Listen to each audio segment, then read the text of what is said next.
เจ้าหาริพูนชัยคู่เมืองยิ่งใหญ่ของชนทั่วไทยแส่สองเลือนามน้อมเกล้าวเนื้อรอยพระพุทธบาทเหมือนทิพย์สถานแวววาว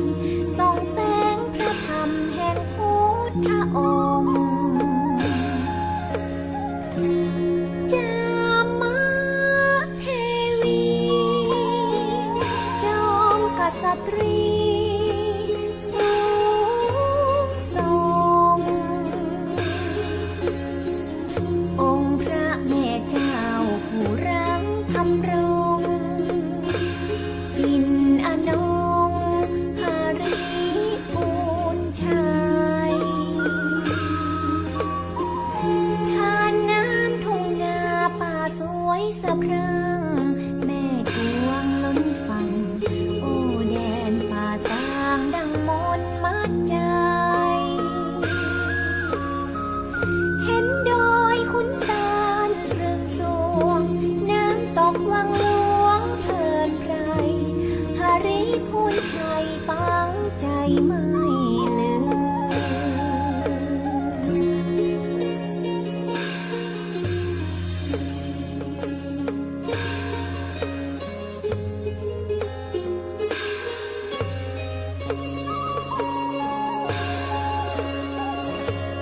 จามเทวีจอมกษัตรีสูงส่งองค์พระแม่เจ้าผู้รังธรรมรงค์อินอนงหาริพูนชัยทานน้ำทุ่งนาป่าสวยสะพรั่งแม่กวงล้นฟังโอ้แดนป่าสางดังมนต์มัดใจเห็นดอยขุนตาลเรืองสวงแอวชมทำหลวงเพลินไพรหาริพูนชัยปังใจไม่ลืม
แดนฟ้ารุ่งเรืองเมืองศรีวิไลหาริพูนชัยกระบือชื่อใจทั่วแคว้นงานมาสมเป็นนครคนดีสมเป็นศักดิ์ศรีลานนาสมคำชมว่าลำพูนเมือง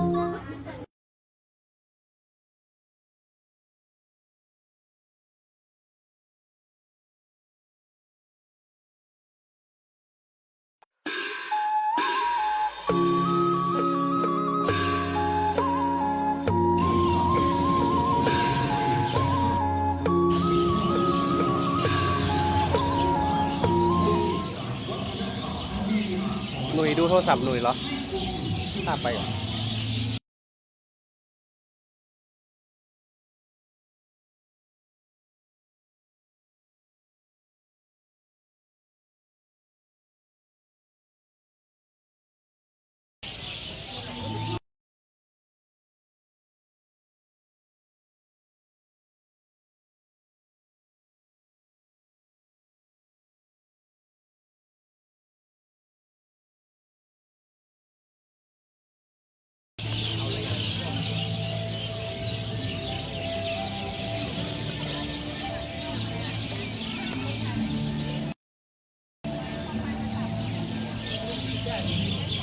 โอนได้เลย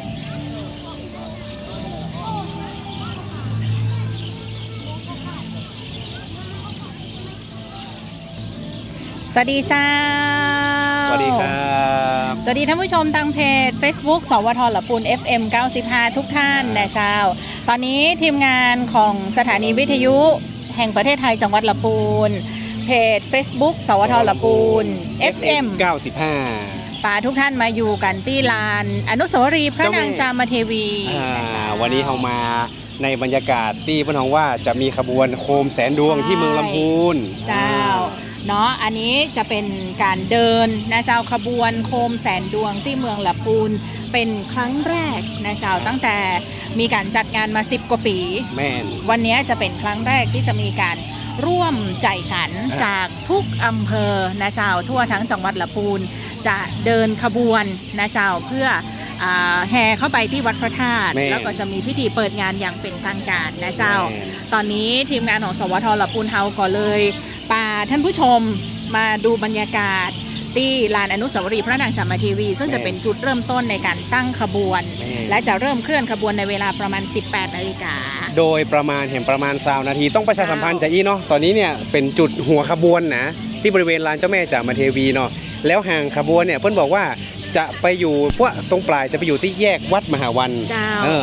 ช่วงนี้ใครที่จะสัญจรเข้ามาเส้นในเมืองอาจจะต้องหลีกเลี่ยงเพราะว่าการเดินขบวนเนี่ยจะเริ่มตั้งแต่ลานเจ้าแม่แล้วก็อ้อมไปที่แยกประตูลี้เลี้ยวซ้ายแล้วก็ตรงไปที่จวนผู้ว่าพอไปถึงจวนผู้ว่าราชการจังหวัดลำพูนแล้วก็จะเลี้ยวขวาเลี้ยวไปที่วัดพระธาตุธาริพุนชัยก็ขอประชาสัมพันธ์กันในช่วงต้นก่อนนะครับใครที่จะมาในเวียงจะต้องหลีกเลี่ยงนิดนึงเพราะว่ารถอาจจะติดได้ใช่แล้วนะเจ้าฝากวางแผนด้านการจราจรให้ดีเนาะเจ้าเนาะตะกี้ประชาสัมพันธ์ว่าที่หน้าวัดพระธาตุก็มีรถจอดอยู่ที่หน้าวัดพระธาตุหลายกันเหมือนกันท่านใดที่มาเดินขบวนหรือว่าจะมาร่วมงานในค่ำนี้ไปจอดรถไว้ที่หน้าวัดพระธาตุก็ไปดูรถท่านโอยนะเจ้าเพราะว่าเดี๋ยวจะต้องมีการปิดถนนบริเวณดังกล่าวซึ่งอาจจะทำให้การจราจรในติดขัดได้ถ้าหากว่าไม่ได้ย้ายไปนะเจ้าตอนนี้เจ้าหน้าที่ตำรวจก็เตรียมเส้นทางการจราจรไว้แล้วเนาะท่านใดที่เข้ามาฝากกดไลค์กดแชร์แล้วก็อยู่เป็นหมู่กับทีมงานของเราได้นะเจ้าจะพาท่านชมบรรยากาศสดในการแห่ขบวนโคมแสนดวงที่เมืองลำพูนแล้วก็รวมไปถึงนับถอยหลังพิธีเปิดนะเจ้าไปที่หน้าวัดพระธาตุเลยนะเจ้าฝากกดไลค์กดแชร์แล้วก็ติดตามบรรยากาศสดไปพร้อมๆกันได้เดี๋ยวช่วงนี้ค่ะไปดูโดยบรรยากาศโดยรวมที่ลานอนุสาวรีย์พระนางจามเทวีตะกี้มีคนถามว่าวันนี้เพิ่นมีขบวนโคมละอันอย่างก็ถนนคนเดินจะมีก่อยวะนันดีเจมีอยู่เนาะมีวันนี้ถนนคนเดินยังมีอยู่เด้ออยู่ครึ่งเลนมีอยู่ฝั่งนึงเจ้ามีอยู่ฝั่งนึงนี่ดูโคมตรงนี้เป็นโคมบริเวณที่ลานอนุสาวรีย์พระนางจามเทวีนะเจ้าซึ่งก่อนหน้านี้เนี่ยก็มีพี่น้องประชาชนเนาะนักท่องเที่ยวมาร่วมถวายโคมปูชาโคมแม่นอันนี้เป็นแห่งจุดหนึ่งนอกเหนือจากจุดวัดพระธาตุธาริพุนชัยก็คือตรงจุดเนี้ยนะครับก็จะมีโคมของแต่ละจุดเนี่ยก็จะมีเอกลักษณ์ต่างกันอย่างของที่จุดลานเจ้าแม่จามเทวีนี่เนาะนะครับโคมแต่ละดวงเนี่ยก็จะมีความเป็นเอกลักษณ์ก็คือสติกเกอร์ที่เพิ่นติดอยู่ข้างโคมนี่ก็จะเป็นรูปเจ้าแม่จามเทวีส่วนที่วัดพระธาตุธาริพุนชัยเนี่ยก็จะเป็นรูปพระธาตุลองดูกันเนาะภาพบรรยากาศอันนี้ก็เป็นบรรยากาศที่มันฮ้องว่าคนที่มาแขวนนะครับแขวนโคมตอนนี้เนี่ยก็ถือว่าเริ่มเยอะแล้วตรงจุดลานเจ้าแม่นะครับเดี๋ยววันนี้เนี่ยขบวนจะยาวมากๆนะครับตั้งแต่หัวขบวนนี่อยู่ที่ลานเจ้าแม่จามเทวีเนาะแล้วก็จะไปสิ้นสุดตรงที่บริเวณวัดแยกวัดมหาวันนะครับก็ต้องประชาสัมพันธ์กันสักนิดนึงว่าในเรื่องของการจราจรนะครับในเขตเทศบาลเมืองเนี่ยนะครับช่วงตอนแรกนี่อาจจะมีการติดขัดเล็กน้อยนะครับเพราะว่าจะมีขบวนจะเริ่มตั้งแต่ลานเจ้าแม่นะครับเคลื่อนไปที่เทศบาลเมืองลำพูนเป็นอย่างก็ที่แยกประตูลี้เนาะโรงเรียนประตูลี้แล้วก็เลี้ยวซ้ายเตียวยาวไปที่จนถึงอันปุ้นที่อันอย่างก็จวนผู้ว่าเนาะแล้วก็จะเลี้ยวขวาไปทางปุ้นการจราจรช่วงนั้นเนี่ยนะครับอาจจะติดขัดนิดนึงนะครับก็ขอเพื่อหลีกเลี่ยงการจราจรนะครับ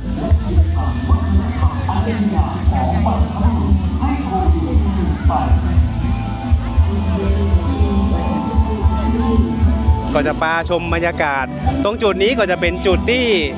เปิ้ลเขาว่าปูจาโคมนะครับ เพื่อที่จะถวายเจ้าแม่จามเทวีที่โค้งครูบารถค่อนข้างติดเยอะเลยนะจ๊ะอ๋อโอเคอันเดียวเขาจะได้เตียวไปตรงปุ้นเนาะดีเจออยเนาะ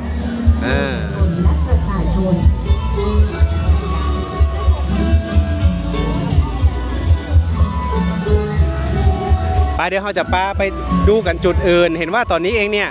ในเรื่องพวกเขาอย่างว่าการจราจรตรงแยกเนี้ยนะครับค่อนข้างที่จะเริ่มหนาตาขึ้นนะครับเดี๋ยวจะมาดูตรงนี้นิดนึง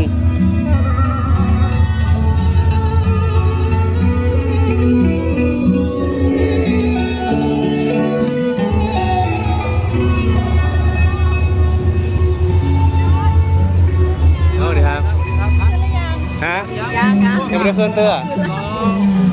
โฮมเกินอันนี้คือยัง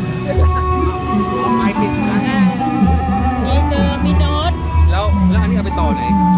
เชื่อมที่หน้าวัดพระธาตุนี่เจอมินโนตเดี๋ยวมินโนตเพทาลำพูแม่นอันนี้ไลฟ์โซยูเจอแอดมินเพจดังมินรักแฟนเพลงนะฮาลำพูเดี๋ยวไทยทอดสดเหมือนกันเจ้าติดตามกันได้ช่วยประชาสัมพันธ์กิจกรรมในเมืองลำพูนนี่คือจริงๆอยากจะบอกท่านผู้ชมว่าเนี่ยจะให้ดูการจัดการจราจรนะเจ้าตอนนี้ดีจอยกับดีเจแอร์อยู่ที่ลานอนุสาวรีย์พระนางจามเทวีตรงโค้งครูบาตอนนี้รถค่อนข้าง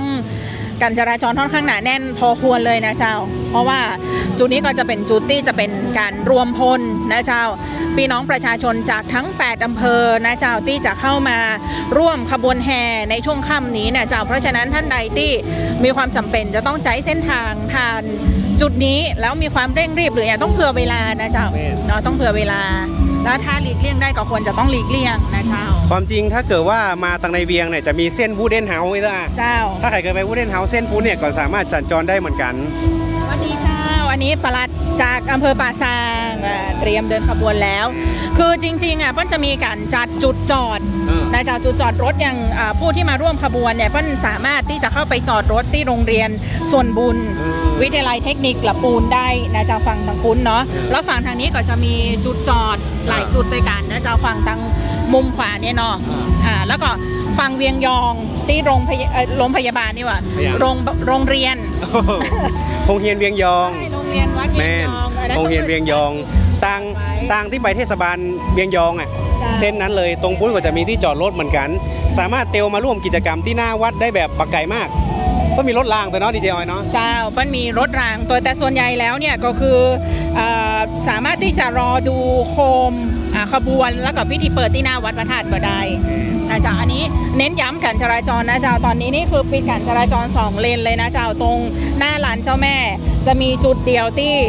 เปิดส่วนเลนกันเนาะเส้นโมเดิร์นเส้นหน้าโมเดิร์นจ้าเดี๋ยวเราจะพาไปดูขบวนแห่โคมกันนะเจ้าอันนี้ก็จะมีการประดับประดาโคมสุดท้ายตัวชุดสุดท้ายเนี่ยน่าจะเป็นของอบจ.ปิดขบวนแต่หัวขบวนเนี่ยจะตั้งอยู่ที่ประตูลี้มาเดี๋ยวไปดูกันเจ้าอันนี้เป็นของอบจ.ลำพูนนะครับเปิ้ลก็จะมีการตกแต่งแบบว่าเรียบง่ายเจ้าแม่ละก็สวยสดงดงามเนาะก็จะมีการประกอบขบวนนะเจ้า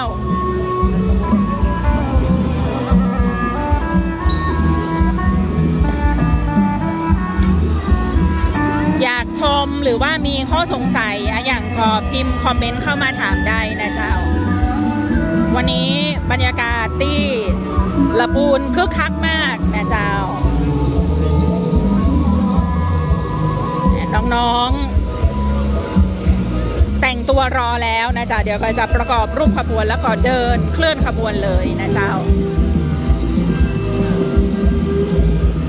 ไล่กันไปดูบรรยากาศกันไปเนาะฝากกดไลค์กดแชร์เข้ามาชมบรรยากาศกับเพจสวท.ลำพูน FM 95ไปเลยนะเจ้าเขาจะไลค์ยาวๆเพื่อท่านได้ชมจนพิธีเปิดงานเลยนะเจ้าก็ถามว่าขบวนเริ่มเดินแล้วยังเลย ขบวนน่าจะเริ่ม 18 นาฬิกานะเจ้าอันนี้เป็นขบวนของที่ไหนคะ ไม่ยองค่ะ รถมาร่วมอะไร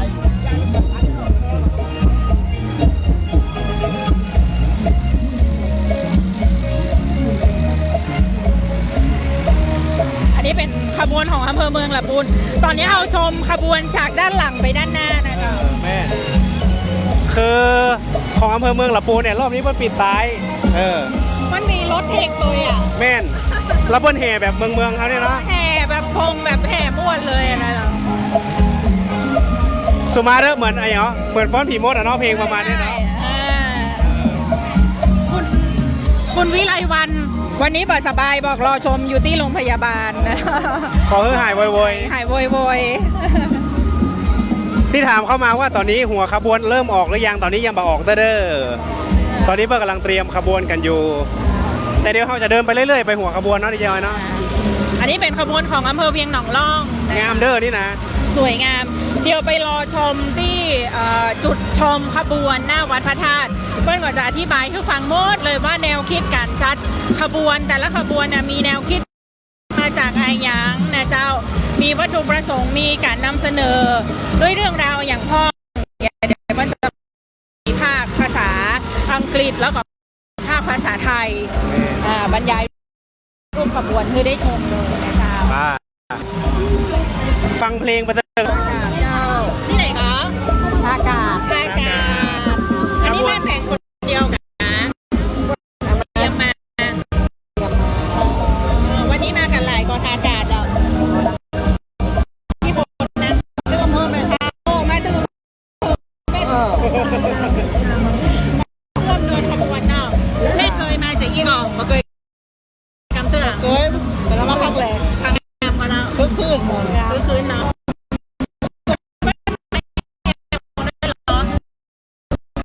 วันนักเที่ยวไหม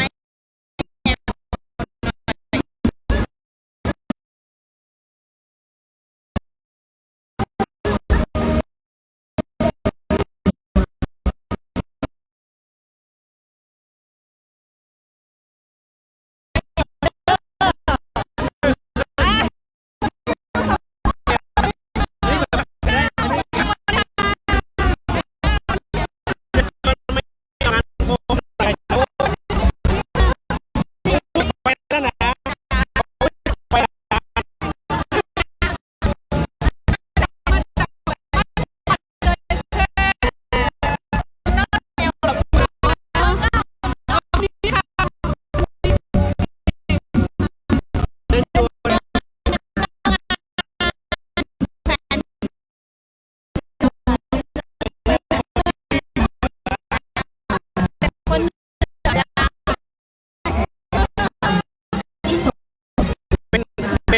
ขอเจ้าคนเหนือเป็นไพ่เหนือมาร่วมกิจกรรม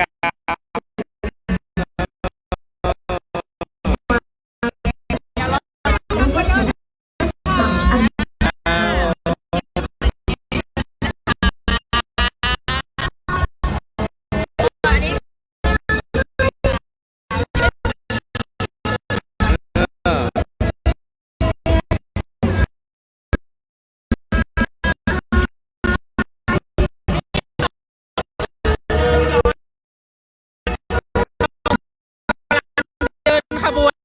ย้อนจากด้านหลังไปเพราะว่า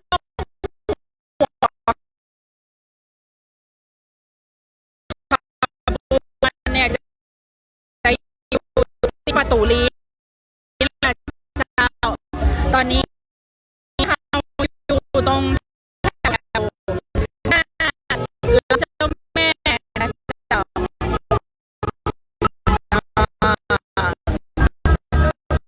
โอ้แต่ละ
แคว้นงานมาสมเป็นนครคนดี สมเป็นศักดิ์ศรีลานนาสมคำชมว่าลำพูนเมืองงามองค์พระธาตุเจ้าหริพูนชัยผู้เมืองยิ่งใหญ่ของชนทั่วไทยแส่สองเลือนาม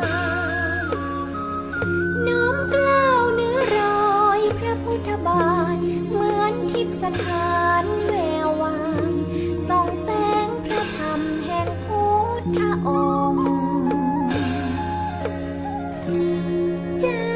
มเทวีจอมกษัตรีสูงส่ง อันนี้แหละบรรยากาศทั่วไปถ้านึกอะไรไม่ออกก็วันนี้ก็จะมีขบวน1 2 3 ต่อสัญญาณอีกครั้งหนึ่งแต่อย่าเพิ่งพอใจนี่ไปไหนนะจ๊ะเพราะว่าทีมงานสวทเฮานี่ตั้งจุดถ่ายทอดที่หน้าวัดพระธาตุแล้วก็มีจุดวัดทองเลยเหรอจุดนอกสถานที่ด้วยบรรยากาศให้ดูด้วยมาหรือยังก่อนสัญญาณ ก็จะถ่ายรูป ได้มาตรฐานด้านงานฝีมือสมคำร่ำลือโดนใจลูกค้า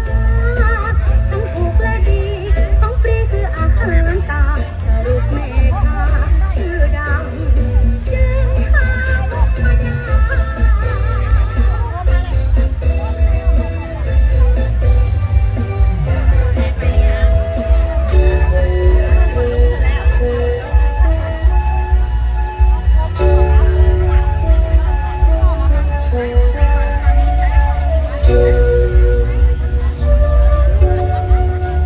แม่ทาเมืองเสน่ห์แห่งขุนเขาและสายน้ำโอบล้อมด้วยธรรมชาติที่งดงาม และวัฒนธรรมที่ทรงคุณค่า ดินแดนที่เปี่ยมไปด้วยรอยยิ้ม ความอบอุ่น ความศรัทธาและวัฒนธรรมอันงดงาม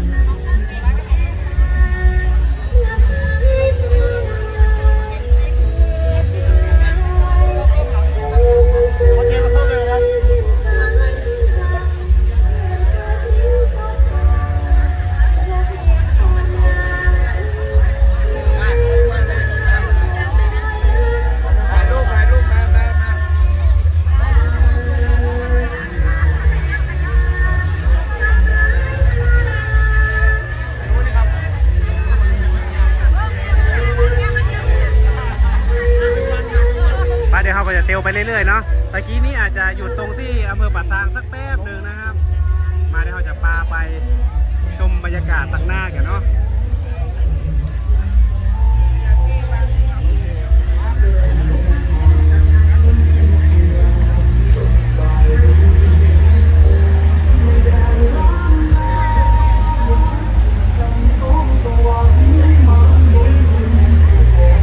ชมบรรยากาศกันไปเรื่อยๆนะครับเดี๋ยวสักครู่หนึ่งนะครับน่าจะมีการเริ่มขบวนนะครับ เพราะว่าคอนเซปต์การเดินขบวนในครั้งนี้เนี่ยเปิ้ลอยากจะโชว์แสงไฟนะครับที่เป็นแสงไฟในช่วงค่ำคืนตอนนี้เนี่ยถ้าเกิดว่าดูเนี่ยฟ้ายังบ่าปิดแต่เลือกนะครับรอพระอาทิตย์ตกสักแป๊บหนึ่งก่อน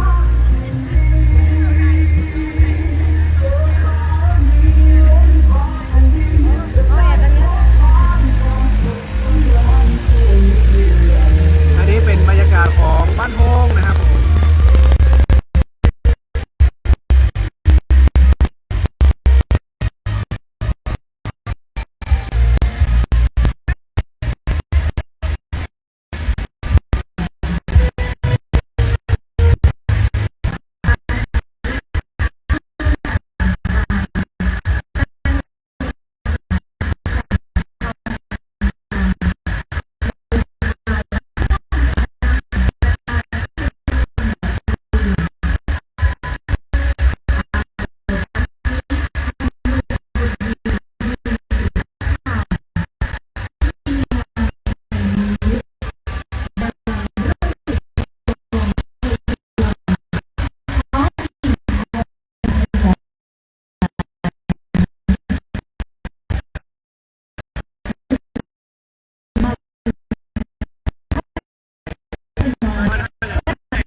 กเพจเนาะงาน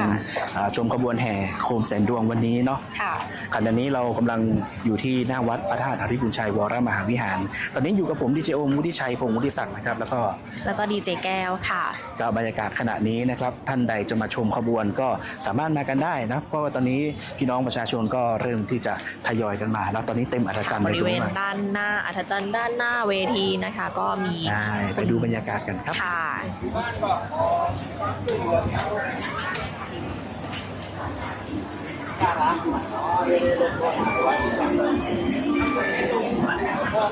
บรรยากาศขณะนี้นะครับก็เต็มไปด้วยพี่น้องประชาชนก็มารอชมขบวนแล้ววันนี้มีกี่ขบวนน้องแก้ว 12 ขบวนค่ะ มี12 ขบวน ค่ะ แล้วก็ท่านใดยังไม่ได้ซื้อกับข้าวเนาะก็มาถนนคนเดินได้นะ ค่ะ บรร ก็ ยากาศ ยังมีเวลากว่าที่ขบวนจะมาถึงทางนี้นะคะ เพราะว่าขบวนเริ่มเคลื่อนประมาณ6 โมงครึ่งนะคะ ใช่ พี่โอ ครับมาดูบรรยากาศทางหน้าวัดพระธาตุหริพุนชัยกันบ้างเนาะ ค่ะ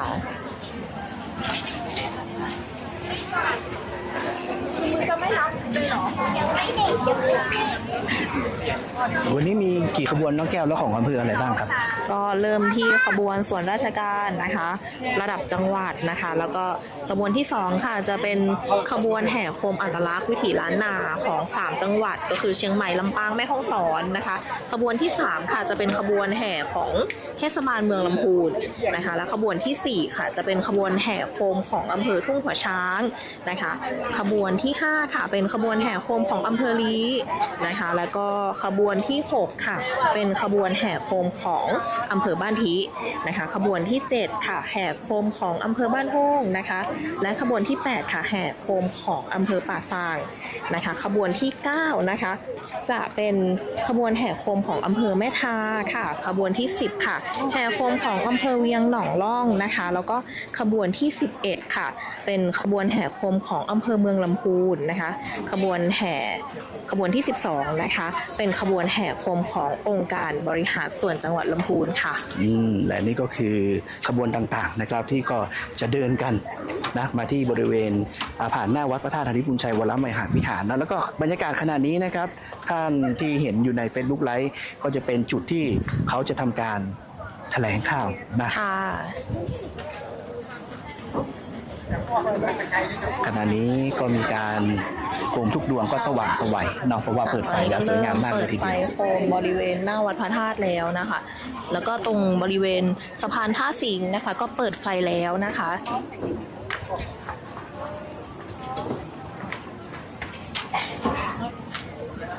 ท่านใดเห็นในภาพแล้วสวยงามและอยากมาก็มาทันอยู่นะครับ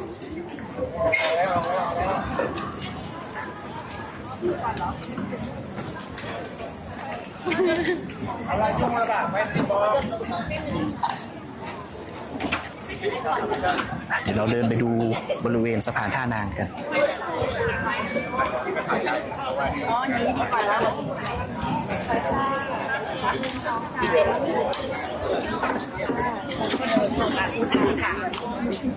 ตอนนี้คนเยอะมากๆเลยค่ะโอนตังคิด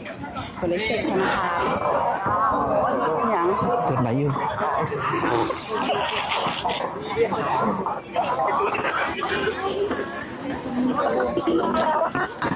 เป็นจวด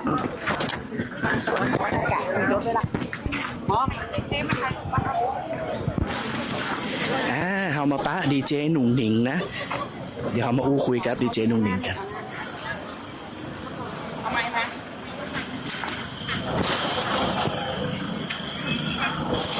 ติดไหนทีดีเนาะสวัสดีเจ้าก็ทักทายนะเจ้าคุณผู้ชมทางแฟนเพจ Facebook นะเจ้าของสวทลพูด FM 95นะเจ้าในช่องทางออนไลน์ที่เขาติดตามกันอยู่ปกติเฮาป้ากันตีหน้าปัดวิทยุนะเจ้า95เมกะเฮิรตซ์กับรายการสปาร์วาไรตี้เจ้ากับดีเจหนุ่งหนิงอมรราชศรีพฤกษ์อันนี้คือคนเดียวกันนะเจ้าวันนี้มีโอกาสได้รับหน้าที่นะเจ้าพิธีกรในพิธีเปิดนะเจ้าในส่วนของขบวนแห่โคมแล้วก็จะมีการบรรยายโคมโดยณวัดพระธาตุหริพุนชัยวรมหาวิหารนะเจ้าซึ่งชุดนี้นะเจ้าก็จะต้อง ต้องบอกว่ามีนักท่องเที่ยวทั้งชาวไทยและชาวต่างประเทศนะเจ้าเดินทางมาตีวัดพระธาตุธริพุนชัยวรมหาวิหารจำนวนมากเลย เพื่อตีจะมาชมขบวนแห่โคมตียิ่งใหญ่นะเจ้าซึ่งปีนี้นะเจ้าท่านวิวัฒน์อินไทยวงศ์ท่านผู้ว่าราชการจังหวัดลำพูนเจ้าท่านก็ได้เล็งเห็นถึงความสำคัญกับงานประเพณีอันงดงามของจังหวัดลำพูนนะเจ้าก็ได้มีการจัดสรรงบประมาณเพิ่มเติมนะเจ้าภาพที่ท่านได้เห็นอยู่ในขนาดนี้นะเจ้าเปิ้นบอกว่าลำพูนเหมืองสวรรค์เลยนะเจ้าเราก็อยากจะเชิญชวนเพราะว่าเทศกาลเนี่ยยังมีต่อเนื่องไปจนถึงเดือนหน้าในช่วงของลอยกระทงนั่นเองนะเจ้าและช่วงนี้จริงๆอยากจะทักทายต่อเนาะแต่ว่าเดี๋ยวจะต้องไปปฏิบัติหน้าที่ฝากให้คุณผู้ชมที่ตามชมตอนนี้นะเจ้าได้กดไลค์กดแชร์พอกันไปนะเจ้าท่านไหนยังมาได้มาก็ติดตามทางเพจของเฮาได้เจ้านะช่วงนี้เดี๋ยวปิ๊กไปนะเจ้าติดตามภาพบรรยากาศของงานกันต่อได้เลยเจ้า และนี่ก็คือดีเจหนุ่งหนิงนะครับเดี๋ยวขบวนผ่านมาบรรยากาศจะเป็นจะได้เดี๋ยวดีเจหนุ่งหนิงจะบรรยายนะผ่านนาไล่ของสวทลำพูน FM 95นะครับและนี่ก็คือบรรยากาศตีหน้าวัดพระธาตุธริพุนชัยวรมหาวิหารนะเดี๋ยวไปติดตามบรรยากาศตีร้านเจ้าแม่นะครับอนุสาวรีย์เจ้าแม่จามเทวีกับดีเจน้องออยกับดีเจน้องแอร์ครับ นะครับมกรา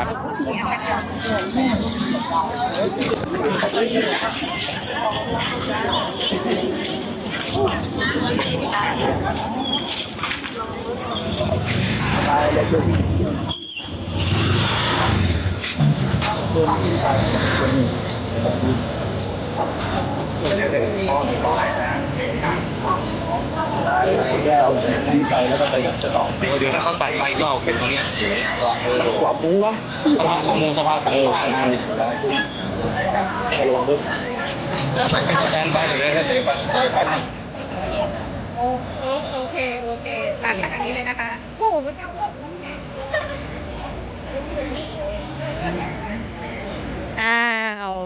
สัญญาณอาจจะติดขัดนิดหน่อยนะเจ้าท่านผู้ชมตอนนี้เรากลับเข้ามาดูบรรยากาศสดที่บริเวณลานอนุสาวรีย์พระนางจามเทวีนะเจ้าที่ท่านชมอยู่ในขณะนี้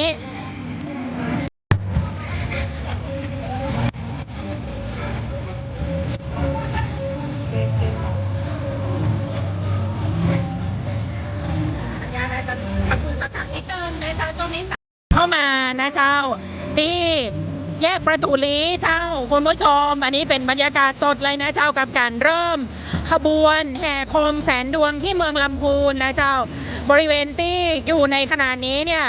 คนเยอะมากนะเจ้าอาจจะทำให้สัญญาณนั้นอาจจะเชื่อมต่อได้บอกเสถียรเท่าใดแต่ว่าท่านสามารถติดตามกับเราได้เราคงจะได้ตัดกับบรรยากาศที่หน้าวัดพระธาตุกับที่จุดนี้เพื่อท่านได้ชมไปพร้อมๆกันเลยนะเจ้า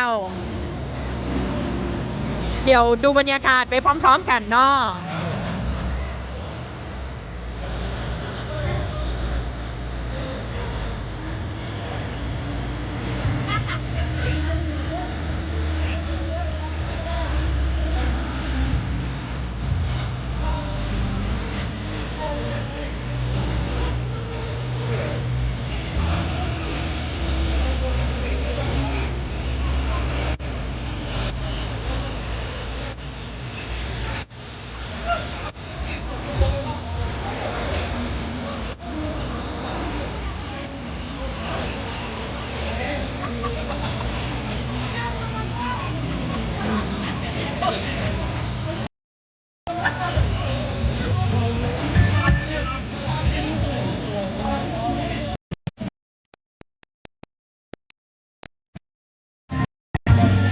นี่นะครับตอนนี้ตรงจุดตั้งขบวนกันแล้วนะครับผมนี่เป็นขบวนต่างหัวใจ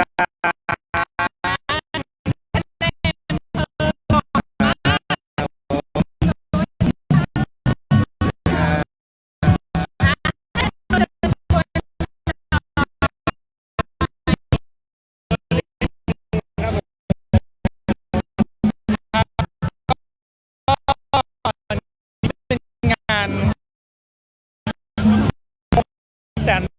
ดวงครั้งแรกนะครับที่เราจังหวัดเนี่ยทำร่วมกับวัดนะครับก็อยากจะดูว่าเดียวกันผมเห็นผมรู้จักคนหนึ่งจากตัวด้วยนะครับ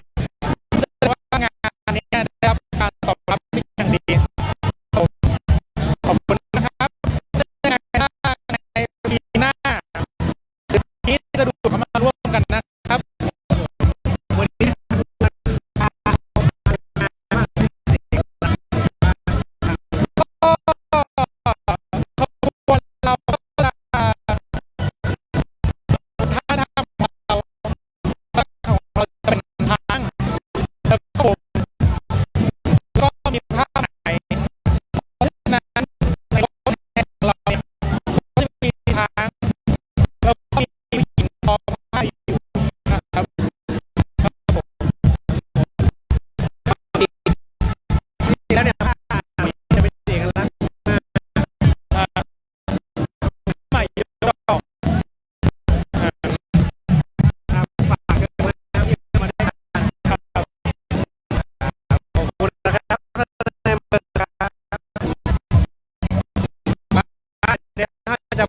ผ่านขวามุ่งนะหน้าบริเวณวัดพระธาตุนริพุนชัยวรมหาวิหารนะครับน้องแก้ว ก็เป็นอีกจุดหนึ่งนะคะที่เป็นจุดถ่ายรูปเช็คอินกันนะคะตอนนี้นักท่องเที่ยวทั้งคนไทยแล้วก็ต่างประเทศนะคะ ก็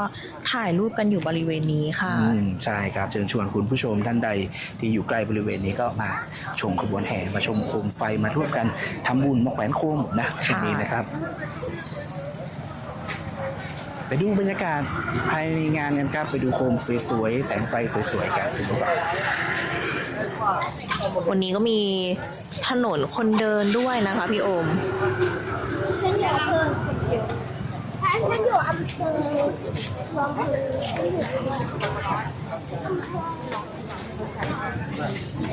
อย่าให้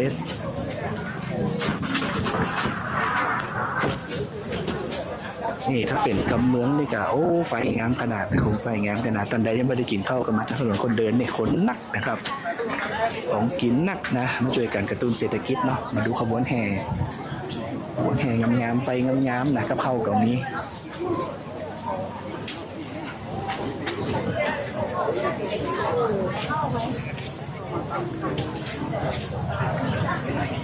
คุณผู้ชมที่กำลังเข้ามาชมไลฟ์นะครับของสวทลำพูน FM 95 ขณะนี้เราอยู่กันที่หน้าวัดพระธาตุนริพุนชัยวรมหาวิหารครับวันนี้ก็เป็นงานแถลงข่าวนะโคมแสนดวงประจำปี 2568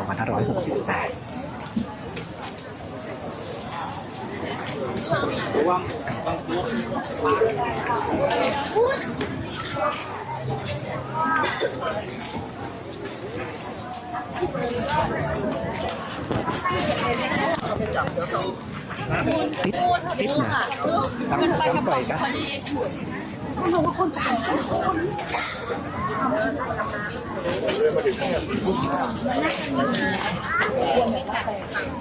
ท่านใดที่เข้ามาชมไลฟ์ของสวทลำพูน FM 95 อยู่ในขณะนี้นะครับตอนนี้เราอยู่หน้าวัดพระธาตุนริพุนชัยวรมหาวิหารเนอะ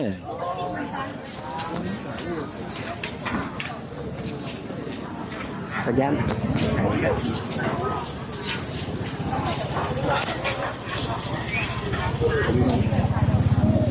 ไฟเขียวถึงสองเลยไฟเขียวถึงสองเลยที่เรามาก็ลด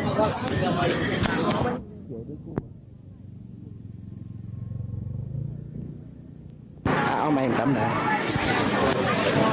คุณผู้ชมที่กำลังเข้ามาชมไลฟ์ของ FM นะครับสวท FM 95นะสวทลำพูน FM 95ในขณะนี้นะครับขณะนี้ก็คือบรรยากาศหน้าวัดพระธาตุนริพุนชัยวรมหาวิหารนะเดี๋ยวสักคำหนึ่งก็จะมีขบวนแห่นะครับโขงเนาะหลากหลายขบวนนะก็จะแห่มาบริเวณหน้าวัดพระธาตุนริพุนชัยวรมหาวิหารหลังจากนั้นนะครับก็จะมีการแถลงข่าวกิจกรรมโคมแสนดวงที่เมืองลำพูนประจำปี 2568ทันใดเห็นไล่แล้วก็งามนี่นะครับมาพอด้วยตานี่งามกว่าในไล่นะคุณผู้ฟังครับคุณผู้ชมครับถ้าเกิดทันใดสะดวกมาก็มาได้เลยกันนะวันนี้วันแรงวันศุกร์นะก็จะมีถนนคนเดินตัวนะครับมาซื้อเข้ากับป่าแล้วก็มาชมขบวนแห่ที่แสนงดงามเนาะบริเวณตั้งแต่สะพานท่านางนะผ่านหน้าวัดพระธาตุนริพุนชัยวรมหาวิหารครับ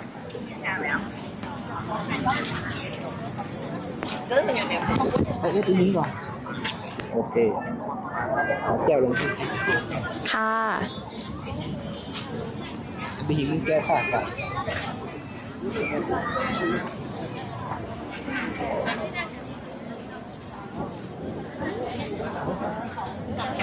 เราต้องสัญญาณมาพูดแบบนี้แล้วนี่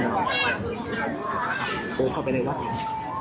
เดี๋ยวเราจะเข้าไปดูบรรยากาศในวัดพระธาตุกันค่ะคุณผู้ฟัง เดี๋ยวเขาจะพาคุณผู้ชมที่กำลังชมผ่านเพจ Facebook นะของสวทลำพูนนะครับเดินเข้าไปโขมงามๆในวัดพระธาตุนริพุนชัยวรมหาวิหารนะครับบรรยากาศขณะนี้อยู่หน้าบริเวณงานแถลงข่าวโขมแสนดวงที่เมืองลำพูนเนอร์เดี๋ยวสักกัมนะดีเจโอมดีเจแก้วแล้วก็ช่างต้องนะวันนี้นะครับตากล้องต้องนะก็จะพาคุณผู้ชมเข้าไปดูโขมงามๆในวัดพระธาตุนริพุนชัยวรมหาวิหารรักสีสันนะครับไฟงามขนาดนักนะครับท่านใดอยู่ใกล้นี่ขอเชิญมาดูด้วยตาเปล่าเนาะงามกว่าในกล้องผ่านกล้องนะครับพองามบางพอของแต่นี่งามคุณผู้ชม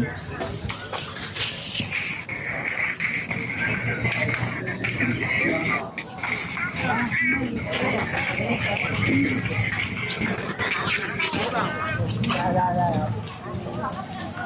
ี่ก็เป็นน้องๆนะครับที่เตรียมมาแสดงเนาะในพิธีแถลงข่าวกิจกรรมแถลงข่าวในวันนี้ Somebody stepped on my heels like 10 times. การสัมภาษณ์น้องของจากโรงเรียนอะไรมาแสดงกิจกรรมอะไร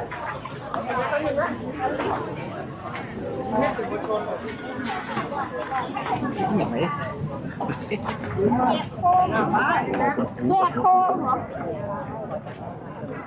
แล้วดูเนี่ยดูอ้อยนี่ว่า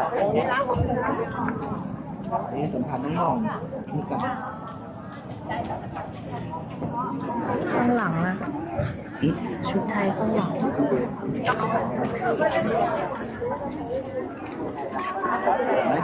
จะมีครู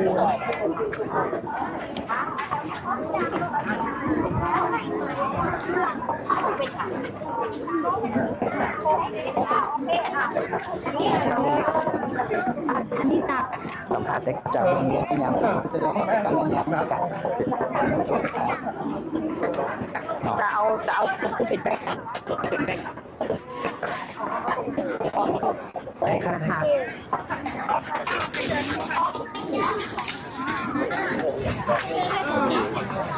เรื่องกล้องสูงมันเกี่ยวกันเนี่ย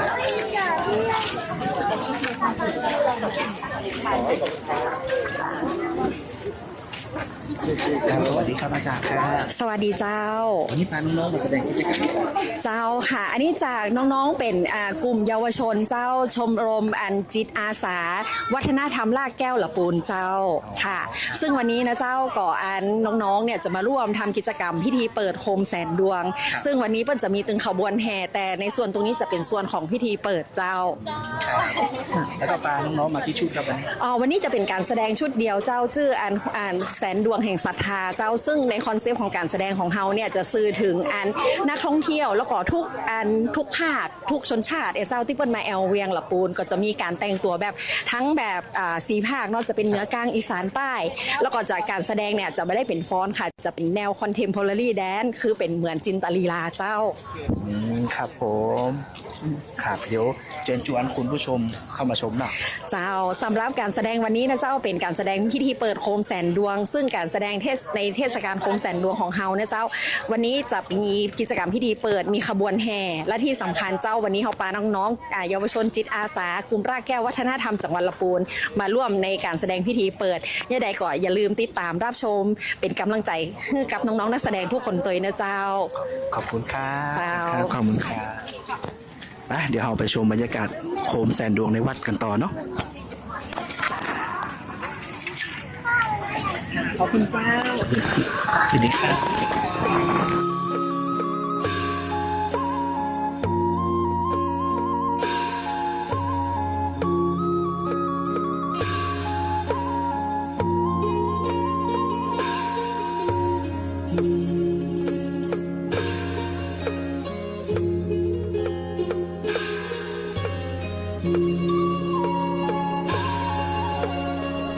แดนฟ้ารุ่งเรืองเมืองศรี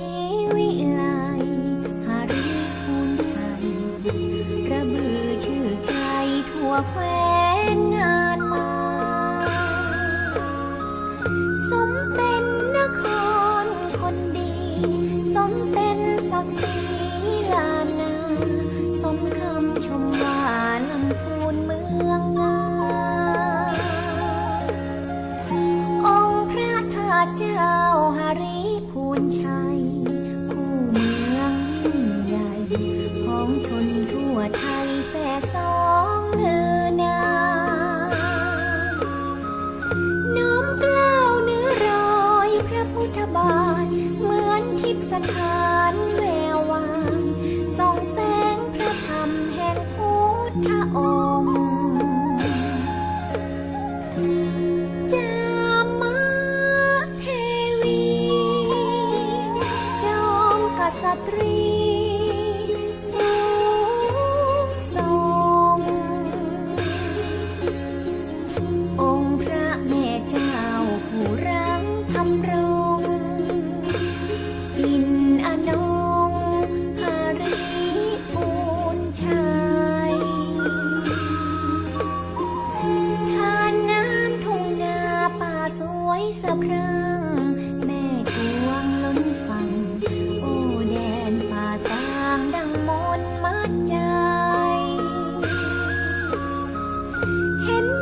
วยสะพรั่งแม่ทวงล้นฝั่งโอ้แดนป่าสางดังมนต์มัดใจเห็นดอยขุนตาลเรืองสวงแอวชมทำหลวงเพลินไพรหาริพูนชัยฟังใจไม่ลืม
แดนฟ้ารุ่งเรืองเมืองศรีวิไลหาริพูนชัยระบือชื่อใจทั่วแคว้นงานมาสมเป็นนครคนดีสมเป็นศักดิ์ศรีลานนาสมคำชมว่าลำพูนเมืองงามองค์พระธาตุเจ้าหาริพูนชัยคู่เมืองยิ่งใหญ่ของชนทั่วไทยแส่สองเลือนามน้อมเกล้าเนื้อรอยพระพุทธบาทเหมือนทิพย์สถานแวววาวส่องแสงพระธรรมแห่งพุทธองค์จามเทวีจอมกษัตรีสูงส่งองค์พระแม่เจ้าผู้รังธรรมรงค์อินอนงหาริพูนชัยทานน้ำทุ่งนาป่าสวยสะพรั่งแม่กวงล้นฝั่งโอ้แดนป่าสางดังมนต์มัดใจเห็นดอยขุนตาลเรืองสวงน้ำตกวังหลวงเพลินไพรหาริพูนชัยปังใจไม่ลืม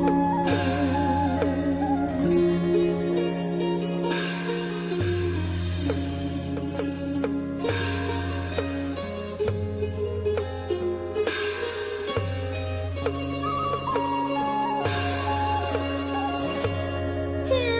มเทวีจอมกษัตรีสูงส่งองค์พระแม่เจ้าผู้รังธรรมรงค์อินอนงหาริพูนชัย ทานน้ำทุ่งนาป่าสวยสะพรั่งแม่ทวงล้นฝั่ง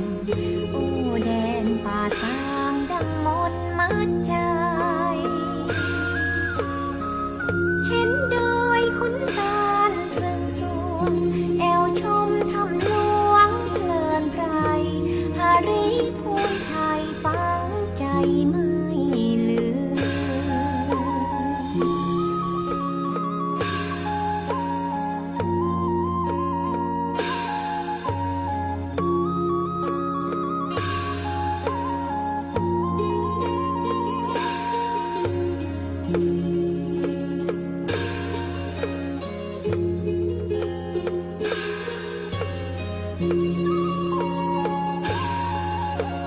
ค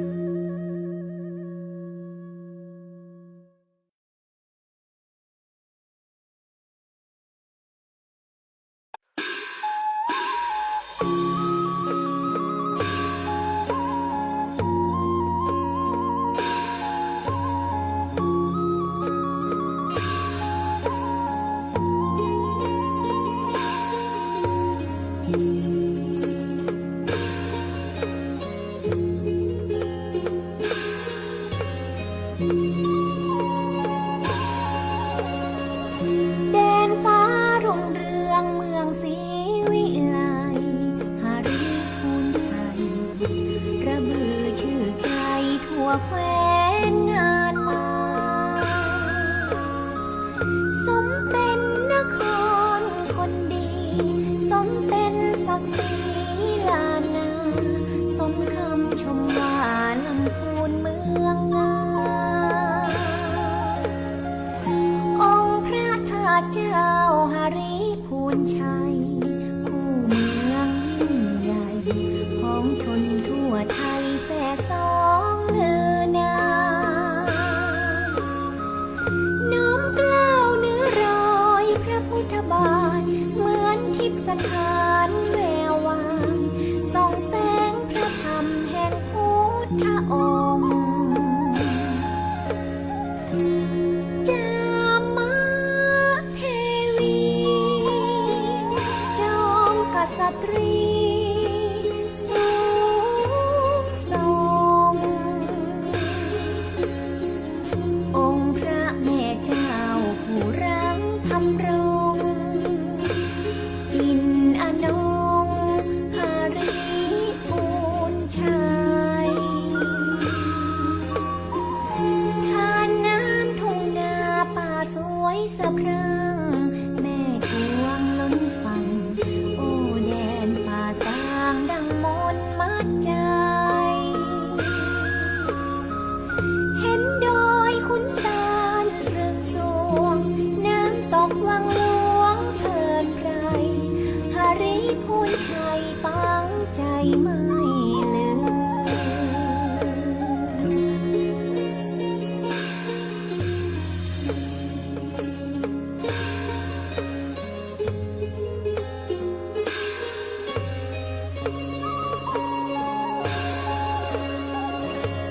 จามาเทวีจอมกษัตรีสูงส่งองค์พระแม่เจ้าผู้รังธรรมรงอินอนงหาริพูนชัยทานน้ำทุ่งนาป่าสวยสะพรั่งแม่กวงล้นฟังโอ้แดนป่าสางดังมนต์มัดใจเห็นดอยขุนตาลเรืองสวงแอวชมทำหลวงเพลินไพรหาริพูนชัยปังใจไม่ลืม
แดนฟ้ารุ่งเรืองเมืองศรีวิไลหาริพูนชัยกระบือชื่อใจทั่วแคว้นงานมาสมเป็นนครคนดีสมเป็นศักดิ์ศรีลานนาสมคำชมว่าลำพูนเมืองงามองค์พระธาตุเจ้าหาริพูนชัยคู่เมืองยิ่งใหญ่ของชนทั่วไทยแส่สองเลือนามน้อมเกล้าเนื้อรอยพระพุทธบาทเหมือนทิพย์สถานแวววาวส่องแสงพระธรรมแห่งพุทธองค์จามาเท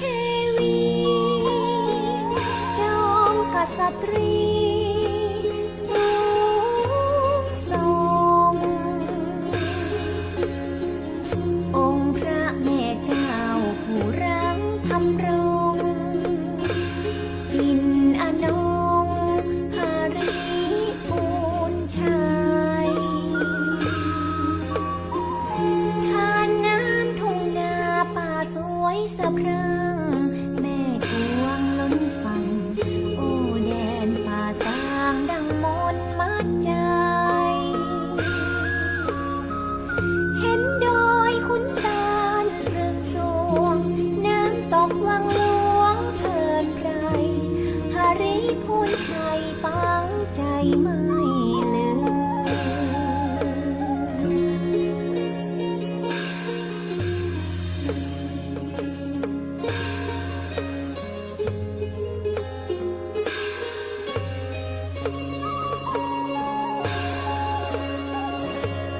จามมาเทวีจอมกษัตรีสูงส่งองค์พระแม่เจ้าผู้รังทำรงอินอนงหาริพูนชัย ทานน้ำทุ่งนาป่าสวยสะพรั่งแม่กวงล้นฟังโอ้แดนป่าสางดังมนต์มัดใจ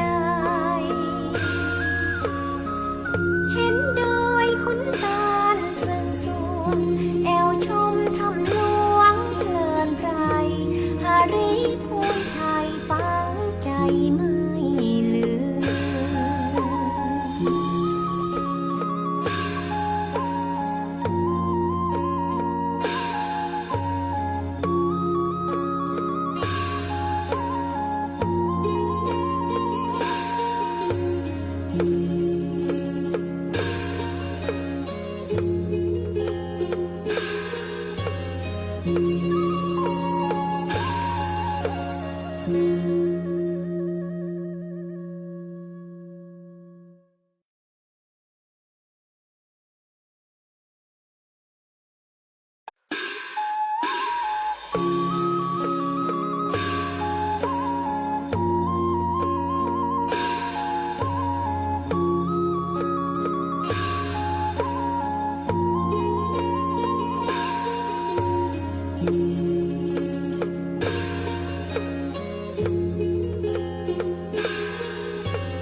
แดนฟ้ารุ่งเรืองเมืองศรี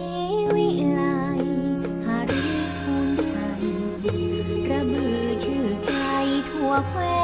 นงานมาสมเป็นนค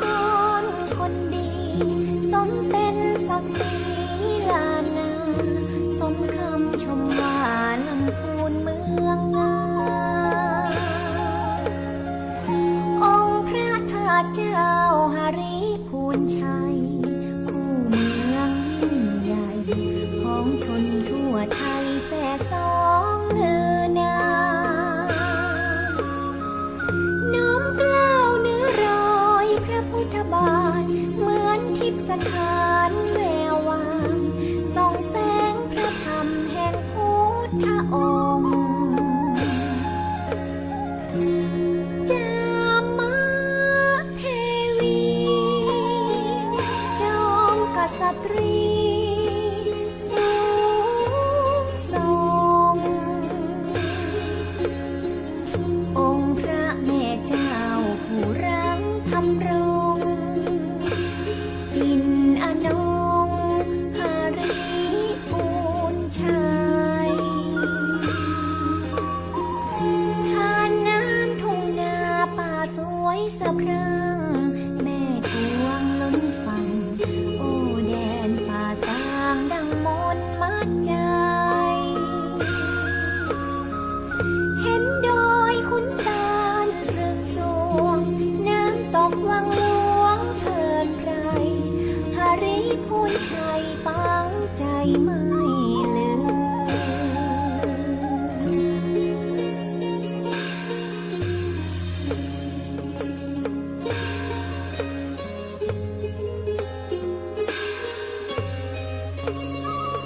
ค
แดนฟ้ารุ่งเรืองเมืองศรีวิไลหาริพูนชัยระบือชื่อใจทั่วแคว้นนานมาสมเป็นนครคนดีสมเป็นศักดิ์ศรีลานนาสมคำชมว่าลำพูนเมืองงาม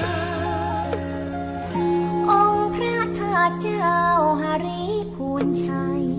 ผู้เมืองยิ่งใหญ่ของชนทั่วไทยแส่สองเลือนามน้อมเกล้าเนื้อรอยพระพุทธบาทเหมือนทิพย์สถานแวววาวส่องแสงพระธรรมแห่งพุทธองค์จามเทวี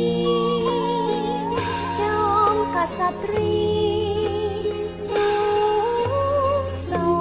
งองค์พระแม่เจ้าผู้รังธรรมรงค์ดินอนงหาริพูนชัยทานน้ำทุ่งนาป่าสวยสะพรั่งแม่กวงล้นฟังโอ้แดนป่าสางดังมนต์มัดใจเห็นดอยขุนตาลเรืองสวงน้ำตกวังหลวงเพลินไพรหาริพูนชัยปังใจไม่ลืม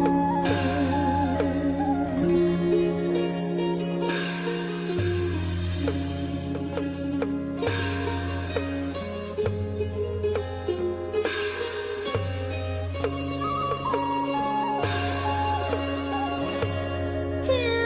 มเทวีจอมกษัตรีสูงส่งองค์พระแม่เจ้าผู้รังธรรมรงค์อินอนงหาริพูนชัยทานน้ำทุ่งนาป่าสวยสะพรั่งแม่กวงล้นฟังโอ้แดนป่า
บวนนั้นก็อาจจะติดขัดไปพ้องนะเจ้าทีมงานเราก็พยายามที่จะเชื่อมต่อสัญญาณนะเจ้าในจุดถ่ายทอดสดเนาะท่านได้ชมก็อาจจะมีแบบสัญญาณตะกุกตะกักนิดนึงอันนี้พยายามออกมาด้านนอกที่ผู้คนเริ่มเบาบางนะเจ้าแต่ว่าสัญญาณก็น่าจะอ่อนๆอยู่เนาะเดี๋ยวชมบรรยากาศสักครู่หนึ่งในจุดที่ขบวนกำลังเริ่มนะเจ้าตอนนี้ขบวนเนี่ยเริ่มไปได้2ขบวนแล้วนะเจ้าขบวนวงโยธวาทิตนำขบวนไปเรียบร้อยแล้วแล้วก็ขบวนของเทศบาลเมืองก็โตยไปเรียบร้อยแล้วโตยนะเจ้าตอนนี้กำลังจะเป็นขบวนของอำเภอทุ่งหัวช้างนะเจ้าซึ่งทีมงานของเราอยู่บริเวณอันนี้มองว่า หน้าแว่นทับเจริญหน้า ใกล้ๆกับธนาคารออมสิน หน้าคุ้มเจ้าจักรคำ เจ้าหน้าคุ้มเจ้าจักรคำเนาะสัญญาณอาจจะติดขัดเป็นช่วงๆอย่างเงี้ยนะเจ้าแต่ว่าอยากจะให้ท่านผู้ชมได้ดูบรรยากาศสดไปพร้อมๆกันวันนี้คนเยอะจริงๆนะเจ้าแต่จุดสัญญาณถ่ายทอดสดที่หน้าวัดพระธาตุนั้นโอ้โหภาพสวยงามมากนะเจ้านี่เป็นขบวนของอำเภอทุ่งหัวช้างนะเจ้าพิมพ์คอมเมนต์กันเข้ามาได้ช่องหลายคนบอกว่าเข้าใจให้พอโค้งข้อมีแล้วให้พอขบวนข้ออย่างนี้นะเนื่องจากว่าจุดที่เริ่มขบวนคนเยอะมากประมาณ 4-5,000 คนได้เลยนะเจ้า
10 กว่าปีนะเจ้าอันนี้เป็นครั้งแรกเจ้าที่เคยมีมาเลยนะเจ้า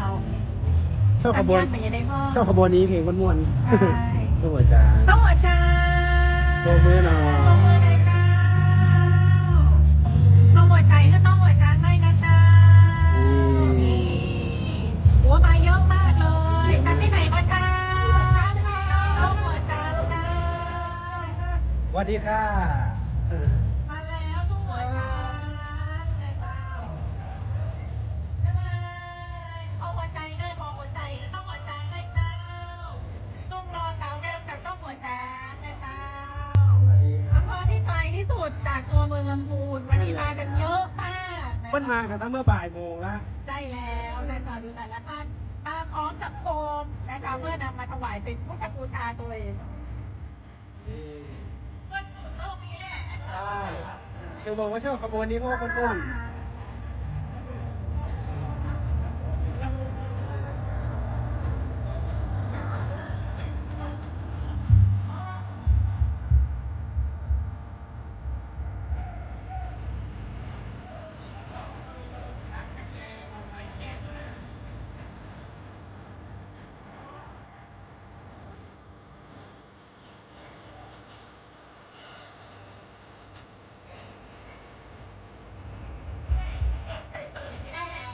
ได้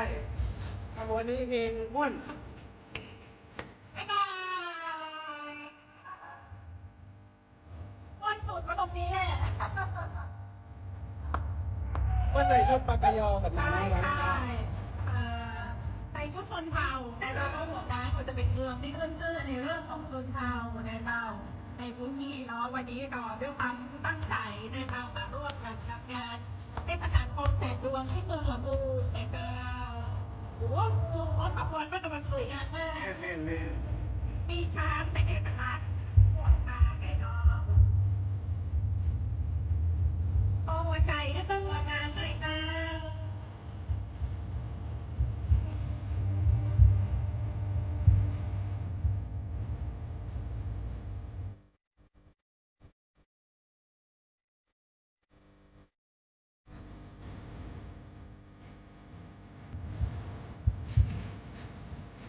มันมีพี่ดานั่งขบวนเลยเนาะ นี่ เมย์ไปมองไม่ได้หรอ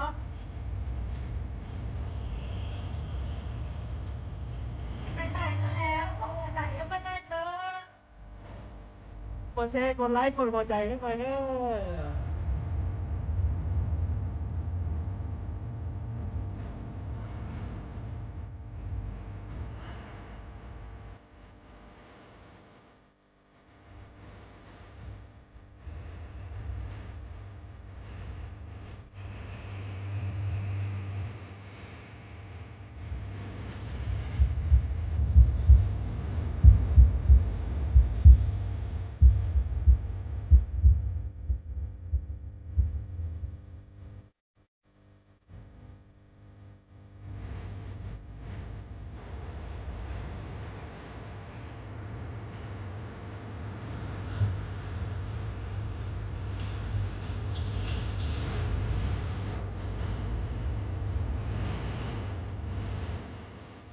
มาแล้วขโมยของตู้หัวจานเด้อตรงนี้นะ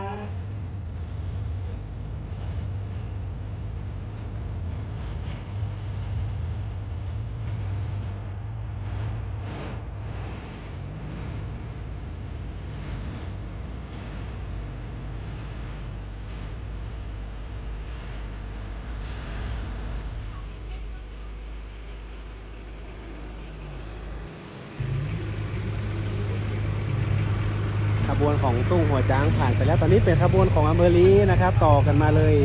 เหมือนเพิ่นไล่จากอันโซนใต้สุดหน่อยเดียวเนาะจากตุ้งหัวจ้างมาแล้วก็เข้ามาลีต่อไปที่เป็นบรรพงแน่นอน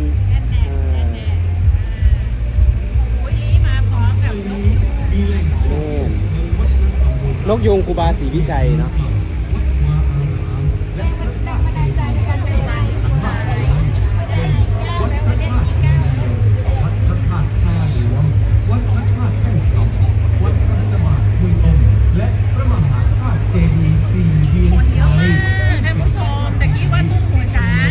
คนเยอะแล้วนะเจ้าตอนนี้มาดูอำเภอลีเนี่ยสุดลูกหูลูกตามากเลยนะเจ้าจาก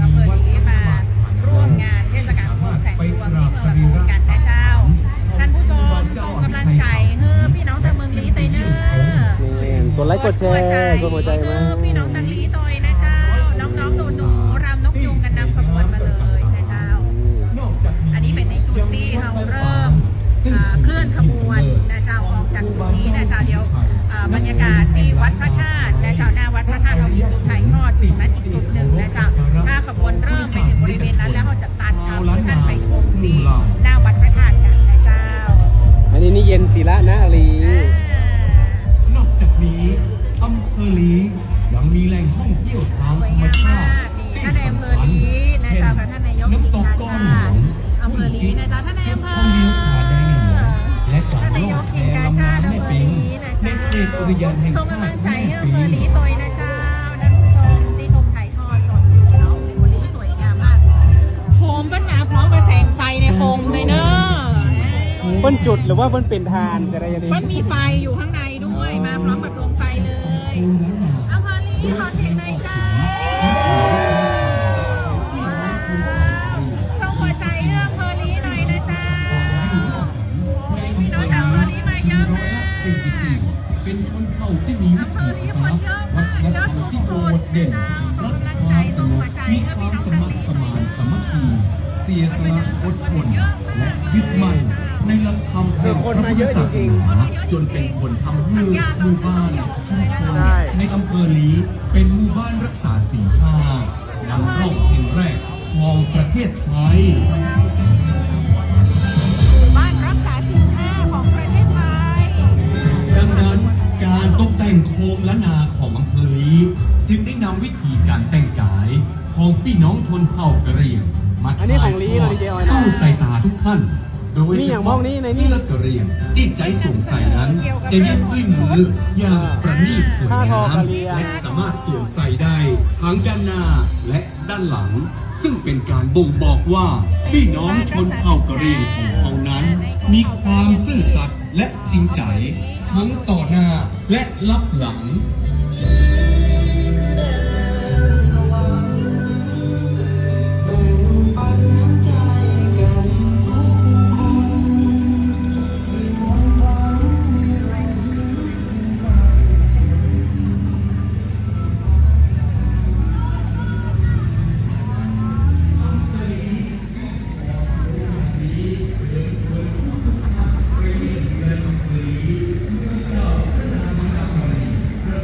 ก็จะติดกันมาทุกอำเภอเนาะดีเจออยเนาะแต่ก็อาจจะมีแบบห่างกันนิดนึงเพื่อที่จะได้หันขบวนเนาะตามติดมาก็คืออำเภอบ้านทิเด้อนี่นะครับขบวนค่อนข้างที่จะห่างกันไปเยอะพอสมควร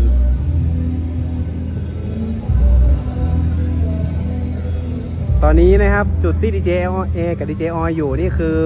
หน้าคุ้มเจ้าหลวงจะคำที่บริเวณเยื้องๆกับอันธนาคารออมสินเนาะหลายคนก็บอกว่าอันอย่างก็ขบวนนี้เดินมาอย่างใดเนาะเดินไปจนถึงเส้นโค้งเข้าจวนผู้ว่าแล้วก็เลี้ยวขวาไปที่วัดพระธาตุหริพุนชัยนะครับ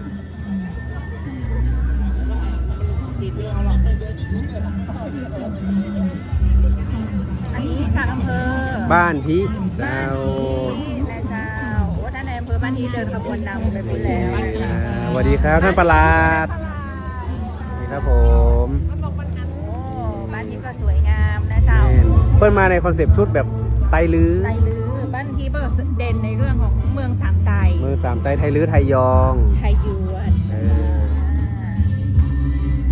อันนี้ก็จะเป็นไตอย่างดีเจออยคือขบวนของบ้านทียาวมากอะแม่นยาวมากจริงยาวมากจริงถ้าลองคิดดูถ้าสมมุติว่าขบวนบ้านที่เริ่มที่อันอย่างก็แยกเทศบาลประตูลียาวถึงประมาณหน้าเจียมฟ้าดูดิของบ้านที่ยาวมากจริงๆเนาะตอนนี้หัวขบวนอยู่ที่หน้าจักรคำหน้าคุ้มเจ้าจักรคำเขาแต่ว่าหางขบวนยังไม่ได้ออกจากตรงแยกประตูลีได้เลยนะกำลังเคลื่อนมาโอ้บ้านที่สวยงามมากนะเจ้าฝากท่านผู้ชมส่งกำลังใจ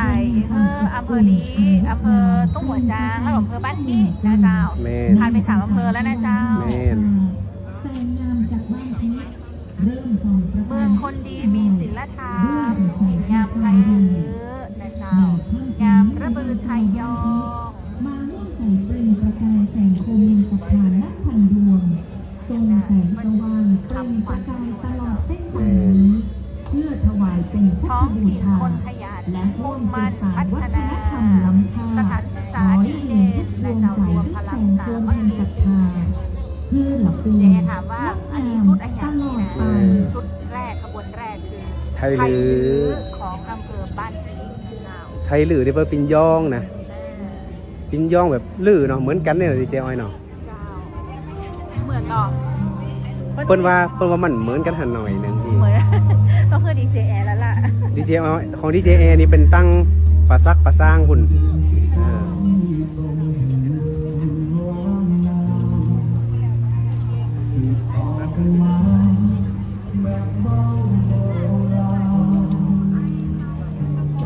ท่านผู้ชมกำลังอยู่ในการนะเจ้ากับบรรยากาศของขบวนโคมแสงดวงที่เมืองลำพูนนะเจ้า ครั้งแรกกับขบวนที่ยิ่งใหญ่แบบนี้นะเจ้าเนาะปีนี้ทางจังหวัดลำพูนนะเจ้าก็มีการประกาศชื่อเทศกาลโคมแสงดวงที่เมืองลำพูนเนี่ยเจ้าเป็นงานประเพณีประจำจังหวัดลำพูนซึ่งเขาทำเพื่อทุกอำเภอนะเจ้าได้มีส่วนร่วมกันในการจัดงานเทศกาลโคมแสงดวงที่เมืองลำพูนนะเจ้า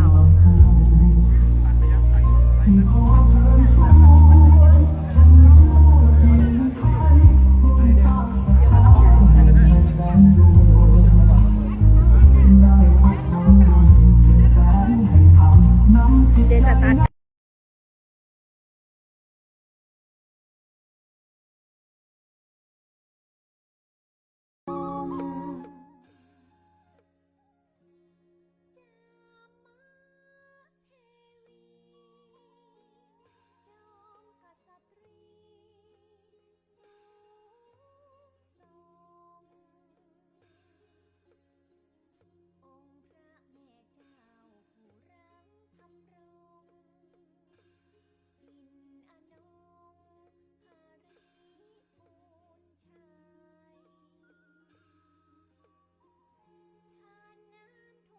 สะพรั่งแม่ทวงล้นฟังโอ้แดนป่าสางดังมนต์มัดใจเห็นดอยขุนตาลเรืองสวงน้ำตกวังหลวงเพลินไพรหาริพูนชัยปังใจไม่ลื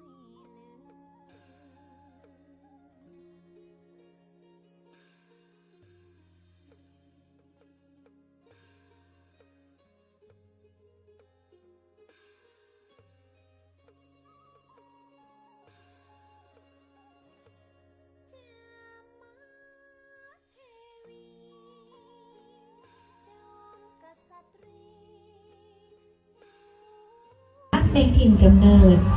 ส่องใจให้ระลึกถึงรากเหง้าแห่งวิถีชีวิตและวัฒนธรรมผ่านแสงแห่งโคมที่หมุนไปตามกาลเวลาตั้งแต่อดีตถึงปัจจุบัน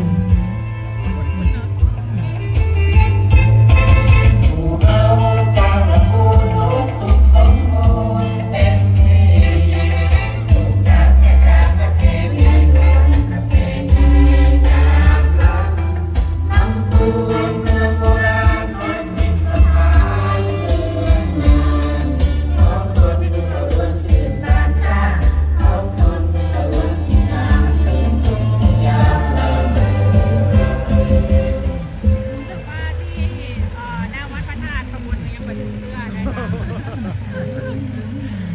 เข้ามาชมบรรยากาศสดที่บริเวณหน้าคุ้มเช่าจักรคำขจรศักดิ์นะคะเมื่อสักครู่ขบวนของอำเภอทุ่งหัวช้างอำเภอลีนะคะแล้วก็อำเภอบ้านพีผ่านไปเรียบร้อยแล้วลำดับถัดไปก็จะเป็นขบวนของอำเภอบ้านโฮงนะจ๊ะ เมื่อกี้ดีเจแอว่าอย่างก็อันลีปุ๊บเราก็จะเป็นบ้านโฮงไงเหรอ ไม่ใช่แต่เราผิดนะ ก็นึกว่าเพื่อจะเรียงจากโซนใต้ไหม ใช่บ่ใช่นะเจ้าอำเภอบ้านโฮงนะเจ้าทักทายส่งกำลังใจอำเภอบ้านโฮงโดยนะเจ้ามีคนบอกว่าชื่นชมจังหวัดลำพูนจัดได้ดีมากพี่นะขอบคุณนักๆเลยคือจริงๆต้องขอบคุณท่านผู้ว่า วัดลำพูนนะเจ้าท่านผู้ว่าวิวัฒน์อินไทยวงศ์วันนี้ท่านก็กรุณาให้ทางทีมงานของสวทลำพูนนะเจ้าซึ่งร่วมกับทางจังหวัดลำพูนนะเจ้า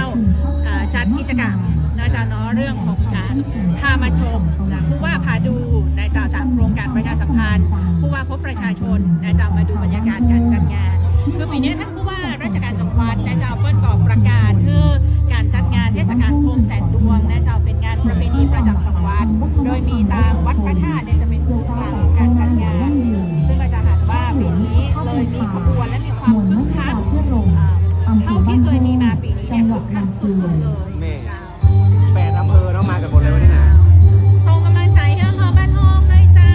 ท่านผู้ชมขอหัวใจนะเจ้าสาวงามจากบ้านทองวันนี้บ้านทองก็ไม่แพ้ใครเลยคนมาเยอะมากจากบ้านทองวันนี้มาทีมสีม่วงด้วยบ้านทองสวยงามมากๆนะเจ้ามาด้วยรอยยิ้มนะเจ้าแต่ละคนวันนี้มากันด้วยความอิ่มเอมใจเหลือเกินเลยนะเจ้าเพื่อการจัดงานเทศกาลโคมแสนดวงที่เมืองลำพูนเรานี่นะเจ้าเริ่มมาแล้วตั้งแต่วันที่ 19 กันยาเริ่มแขวนโคมดวงแรกแล้วนะเจ้าจากนั้น19 จนถึงปัจจุบันเนี่ยโคมทูบแสนดวงอยู่ที่จังหวัดลำพูนแล้วและวันนี้เราจะได้พร้อมใจกันพี่น้องชาวจังหวัดลำพูนจะเปิดงานเทศกาลโคมแสนดวงที่เมืองลำพูนเพื่อเป็นเทศกาลท่องเที่ยวของจังหวัดลำพูนในช่วงปลายปีก่อนที่เพลงนี้เพื่อพี่น้องประชาชนนักท่องเที่ยวจากทั่วประเทศได้รับทราบว่ามาได้แล้วมาได้แล้วแล้วประจวบเหมาะพอดีเลยเพราะว่าตะวานี่ประกาศเข้าฤดูหนาวแล้ว เราจะบอกว่า อากาศดีมาก แม่พระเจ้าที่ฝนอ่อยมาหน่อยนี่ว่ะช่วงนี้อากาศเปลี่ยนแปลงบ่อยเนอะอากาศที่เมืองลำพูนดีขนาดเลย ใครที่จะมาช่วงนี้ก็จะเห็นบรรยากาศที่แบบว่าเพื่อพอเนี่ยนะเมืองลำพูนนี่คือ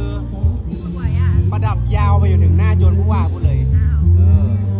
คือขบวนเนี่ยจะเคลื่อนจากประตูลี ประตูลี แล้วก็จะผ่านถนนอินทยงยศตรงเนี้ยเจ้า เออ แล้วก็จะผ่านหน้าสารกลางบางเก้า เออ ผ่านไปที่วัดช้างสิงห์จวนผู้ว่าแล้วก็จะเลี้ยวขวาเลาะมาทางสะพานท่านา เออ แล้วก็จากนั้นก็จะมุ่งหน้าเข้าสู่วัดพระธาตุ แม่ แล้วก็จะมีพิธีเปิดงานที่วัดพระธาตุ แม่ สักครู่หนึ่ง หลังจากที่ขบวนเสร็จปุ๊บก็ได้ตัดไปทางปูน ใช่ อันนี้คือจุดเริ่มต้นเห็นว่าขบวนแรกยังไม่ถึงตรงนู้นเลยแต่ที่เราทำบรรยากาศไปดูที่หน้าวัดพระธาตุกันมา แต่ละจุดก็จะมีพี่น้องประชาชนน่ะมาเฝ้าดูอยู่ตรงนี้เป็นจุดๆเนาะแต่ถ้าเกิดว่าหน้าตานี่ลองดูทางปูนเดี๋ยวจะซูมไม่พออ่ะ คนเยอะมากเราจะอยู่จากตรงที่คนเยอะไม่ได้เพราะว่าสัญญาณเราอาจจะมีปัญหาได้ ตรงหน้าจำฟ้านี่คนเยอะมากเอออ่ะ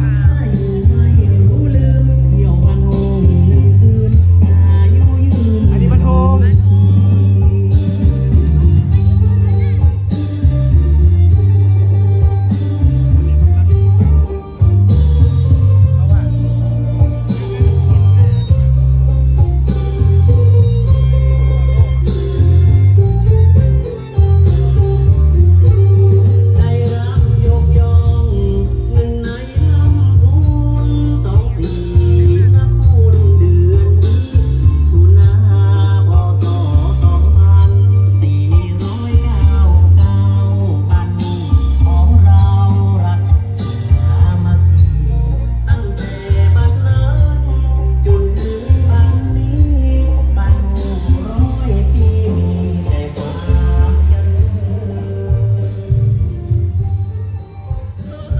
ขบวนเมื่อไก่ ใช่ทีมงานตัดภาพสดไปให้ดูที่หน้าวัดพระธาตุ ตอนนี้ก็ แต่ คน ว่า เยอะ เสียงอ่ะยังอยู่ที่เรา เออ แต่ที่หน้าวัดคนเยอะมาก แม่น เจ้า อันนี้เป็นแหมตัวหนึงที่เราตั้งกล้องละเอาไว้ฮันเพราะว่าเดี๋ยวจะมี ใช่เขามีทีมงานอยู่ตรงนั้นโดย แม่น นะ แม่น เจ้าคือดูไลฟ์สดจากเพจสวทวันนี้ดูกันได้ยาวๆเลยนะเจ้าฝากกดไลค์กดแชร์ฝากติดตามกันตัวละกันนะเจ้า อันนี้เป็นภาพบรรยากาศสดจากหน้าคุ้มเจ้าจักรคำขจรศักดิ์นะเจ้า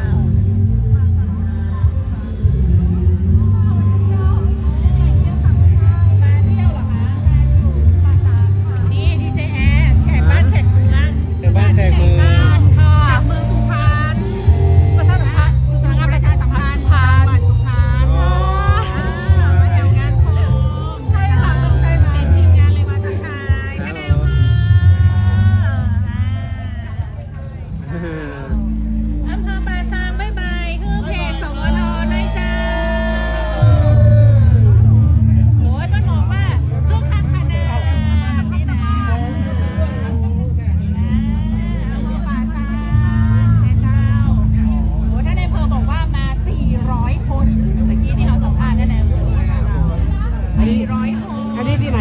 บาลน้ำดิบ เทศบาลน้ำดิบป่าซางขึ้นชื่อเรื่องไก่จนเนาะน้ำดิบนี่นะนี่ก็จะเป็นขบวนแม่ๆเด้อเพิ่นถือโคมมานี่นะ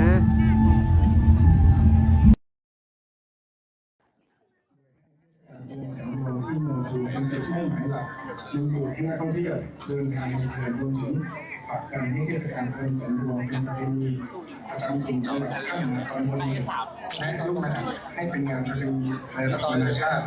ซึ่งองค์การบริหารส่วนจังหวัดลำพูนได้มีแผนงานในการแลกเปลี่ยนศิลปะวัฒนธรรมกับภาคีเครือข่ายในเมืองจินจูประเทศเกาหลีใต้ซึ่งถือได้ว่าเป็นวงแฝงในเรื่องการจัดเทศกาลโคมที่มีลักษณะคล้ายคลึงกันเพื่อให้เกิดการแลกเปลี่ยนวัฒนธรรมระหว่างกันและนำไปสู่การสร้างซอฟต์พาวเวอร์ผ่านการจัดงานเทศกาลโคมแต่ละประเทศอันจะก่อให้เกิดการเรียนรู้ซึ่งกันและกันสร้างเกิดความสัมพันธ์อันดีตลอดจนเกิดการยกระดับการจัดประเพณีโคมแสนดวงที่เมืองลำพูนให้พัฒนาต่อยอดไปในระดับนานาชาติโดยถือเป็นการส่งเสริมสร้างสรรค์คุณค่าความโดดเด่นในวัฒนธรรมล้านนาให้เกิดการสร้างงานสร้างอาชีพสร้างรายได้เกิดการกระตุ้นเศรษฐกิจจากการท่องเที่ยวให้กับจังหวัดลำพูนและกลุ่มจังหวัดภาคเหนือตอนบนหนึ่งสำหรับกิจกรรมสำคัญในห่วงงานเทศกาลโคมแสนดวงที่เมืองลำพูนประจำปี 2568 ที่ดำเนินการขึ้นระหว่างวันที่ 19 กันยายน พ.ศ. 2568 ถึงวันที่ 10 มกราคม พ.ศ. 2569 เป็นการบูรณาการร่วมกันทุกส่วนราชการหน่วยงานองค์กรภาคเอกชนกลุ่มจังหวัดภาคเหนือตอนบนหนึ่งและเครือข่ายที่เกี่ยวข้องประกอบด้วย 1. พิธีแข่งโคมปฐมฤกษ์ณวัดพระธาตุหริพุนชัย 2. การประดับตกแต่งโคมล้านนาจำนวน 28,000 ดวงรวมระยะทาง 200 เมตรบนถนนรอบเมืองในบริเวณด้านหน้าวัดพระธาตุหริพุนชัยมหาวิหาร 2. การประดับตกแต่งโคมล้านนาจำนวน 28,000 ดวงที่บริเวณความระยะทาง 200 เมตรบริเวณหน้าวัดพระธาตุหริพุนชัย 3. การจัดทำจุดเช็คอินจุดแลนด์มาร์คเพื่อส่งเสริมและประชาสัมพันธ์การท่องเที่ยวเชิงวัฒนธรรมอัตลักษณ์วิถีล้านนาตะวันตกของกลุ่มจังหวัดภาคเหนือบนหนึ่งจังหวัดลำพูนเชียงใหม่ลำปางและแม่ฮ่องสอนบริเวณด้านหน้าวัดพระธาตุหริพุนชัยวรมหาวิหารและขององค์การบริหารส่วนจังหวัดลำพูนบริเวณด้านหน้าสะพานท่าสิงห์ 4. กิจกรรมขบวนแห่โคมอัตลักษณ์วิถีล้านนาตะวันตก8อำเภอในพื้นที่จังหวัดลำพูนและ3กลุ่มจังหวัดภาคเหนือบนตอนบน1วงเล็บจังหวัดเชียงใหม่ลำปางและแม่ฮ่องสอนในพิธีเปิดงานเทศกาลโคมแสนดวงที่อำเภอเมืองลำพูน 5. กิจกรรมการประดับตกแต่งโคมบริเวณถนนกาญจนารถถนนยงยศและบริเวณถนนนกแก้วจนถึงหน้าวัดมหาลัย 6. กิจกรรมตลาดวัฒนธรรมถนนสายวัฒนธรรมจังหวัดลำพูนณบริเวณถนนนกแก้วตำบลในเมืองอำเภอเมืองจังหวัดลำพูน 7. กิจกรรมเทศกาลดนตรีและศิลปะแห่งล้านนา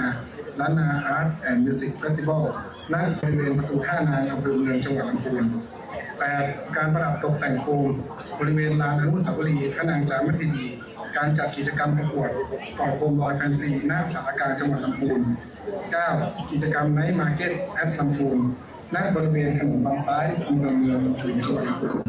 10. กิจกรรมขบวนแห่โคมล้านนาเพื่อถวายเป็นพุทธบูชาแห่องค์พระธาตุหริพุนชัยการเทศน์เรื่องมหาเวสสันดรชาดกณวัดพระธาตุหริพุนชัยวรมหาวิหารและกิจกรรมประเพณีที่เป็นณบริเวณศูนย์การนักท่องเที่ยวเชิงสะพานท่าขามอำเภอเมืองลำพูนจังหวัดลำพูน 11. กิจกรรมตกแต่งประดับตกแต่งไฟณบริเวณลานหน้าศูนย์ท่องเที่ยวเชิงสะพานท่าขามระหว่างวันที่ 24 ตุลาถึงวันที่ 5 พฤศจิกายนวันนี้ได้เวลาสูงกันแล้วกระผมขอเรียนเชิญท่านพิวัตรอินทร์วงศ์ผู้ว่าราชการจังหวัดลำพูนได้กล่าวเปิดงานเทศกาลโคมแสนดวงที่เมืองลำพูนประจำปี 2568 ขอกราบเรียนเชิญครับ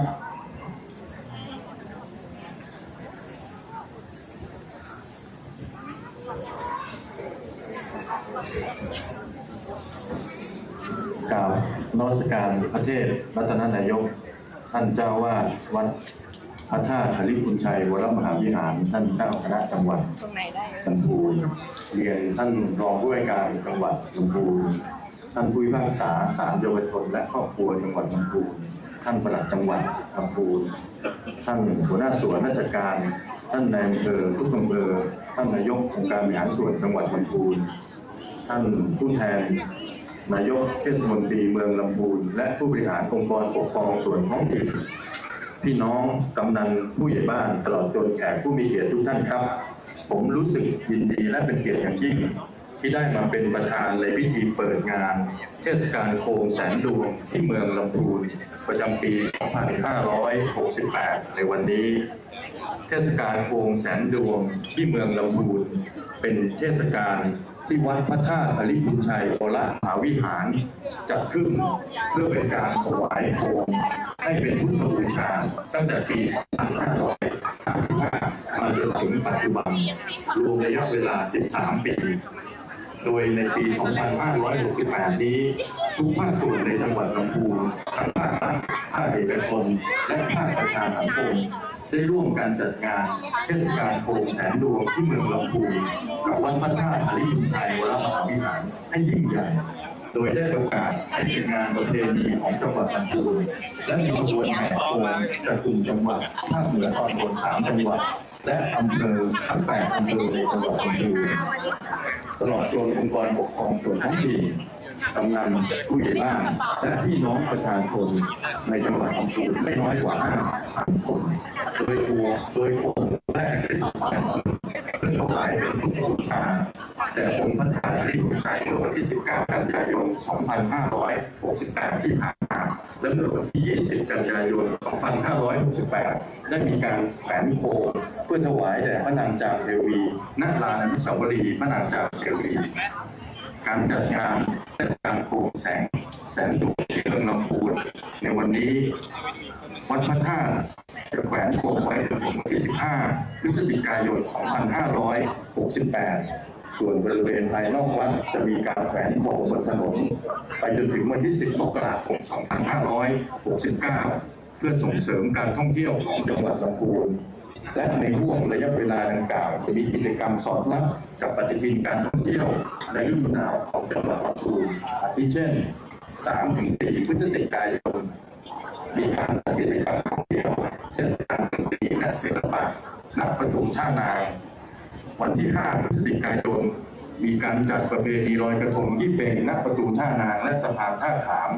วันที่ 6 ถึง 11 พฤศจิกายนมีการจัดกิจกรรมไนท์มาร์เก็ตณศาลกลางหลังเก่าภายในงานเป็นการแสดงศิลปะวัฒนธรรมและดนตรีพื้นถิ่นมีสินค้าอัตลักษณ์และอาหารพื้นเมืองโดยกิจกรรมดังกล่าวจะทอดยาวไปบนถนนฝั่งซ้ายตัดไปถนนลดแก้วซึ่งบนถนนลดแก้วมีกิจกรรมที่หลากหลายสะท้อนอัตลักษณ์ของจังหวัดลำพูนภายใต้โครงการถนนสายวัฒนธรรมซึ่งได้จัดขึ้นมาตั้งแต่วันที่ 27 กันยายน 2568 ที่ผ่านมาเราจะจัดไปจนถึงวันที่ 4 มกราคม 2569 โดยจะจัดทุกวันเสาร์อาทิตย์กลางค่ำคืนและในวันที่ 28 พฤศจิกายน วันที่ 7 ธันวาคม 2568 จังหวัดลำพูนได้กำหนดจัดงานฤดูหนาวและงานกาชาด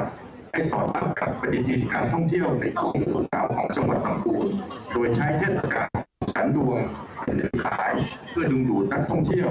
ตั้งแต่ต้นฤดูหนาวไปจนถึงเทศกาลวันปีใหม่ 2569 เพื่อดึงให้เกิดการท่องเที่ยวสู่จังหวัดลำพูนและให้พี่น้องประชาชนได้ร่วมถวายโคมเพื่อเป็นพุทธบูชาเสริมความเป็นสิริมงคลในชีวิตในคราวเดียวกันในการนี้ผมขอขอบคุณภาคีเครือข่ายที่เกี่ยวข้องโดยเฉพาะอย่างยิ่งวัดพระธาตุหริพุนชัยวรมหาวิหารท่านวัฒนธรรมจังหวัดและทีมงานท่านท่องเที่ยวและกีฬาจังหวัดและทีมงานท่านนายกเทศมนตรีเมืองลำพูนและทีมงานตลอดจนองค์การบริหารส่วนจังหวัดที่สนับสนุนการจัดงานเทศกาลโคมแสนดวงที่เมืองลำพูนประจำปี 2568 ให้เป็นเทศกาลที่ยิ่งใหญ่เพื่อต้อนรับนักท่องเที่ยวในช่วงฤดูท่องเที่ยวของจังหวัดลำพูนและขอเชิญชวนพุทธศาสนิกชนทุกท่านได้ร่วมถวายโคมเป็นพุทธบูชาเพื่อความเป็นสิริมงคลในชีวิตในช่วงเทศกาลโคมแสนดวงประจำปี 2568 บัดนี้ได้เวลาสมควรแล้วผมขอเปิดงานเทศกาลโคมแสนดวงที่เมืองลำพูนและขอเปิดฤดูการท่องเที่ยวของจังหวัดลำพูนประจำปี 2568 ขอบคุณครับ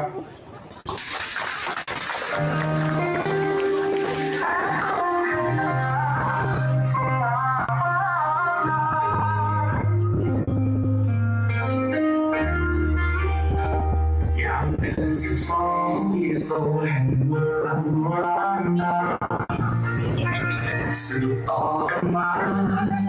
แบบเบาโบราณจากสิบเป็นร้อยจากร้อยเป็นพันนับวันผ่านเวลาจากพันเป็นหมื่นจากหมื่นเป็นแสนส่งองค์เป็นทางเล่นงามสดใสในแดนล้านนานำสู่สวรรค์ดินขึ้นแสนดวงเรื่องรำพูจึงขอเชิญชวนจนทั่วถิ่นไทยร่วมสร้างศรัทธาหนึ่งในแสนดวงได้พบบุญเป็นแสนจิตใจงามพบผ่านสิ่งดีจะได้ความสุขสันต์ที่รัก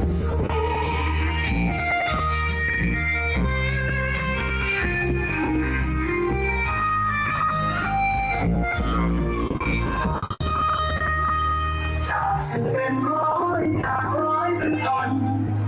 นับวันผ่านเวลาจากพันเป็นหมื่น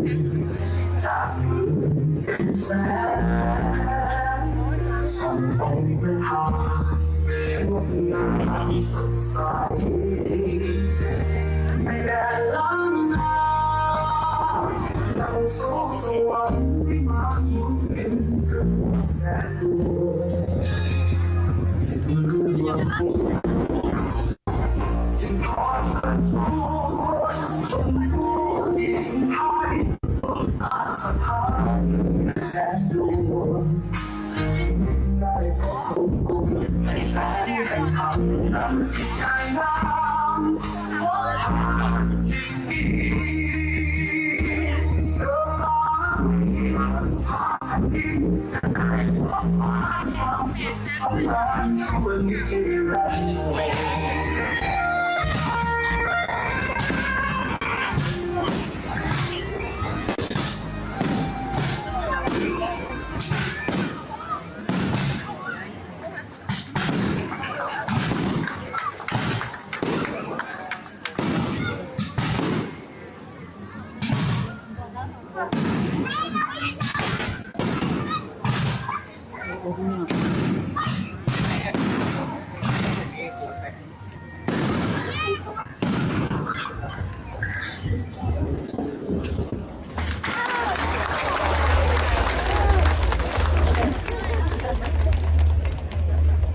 ค่ะและในโอกาสนี้นะคะสำหรับพิธีเปิดนะคะเทศกาลโคมแสนดวงที่เมืองลำพูนประจำปี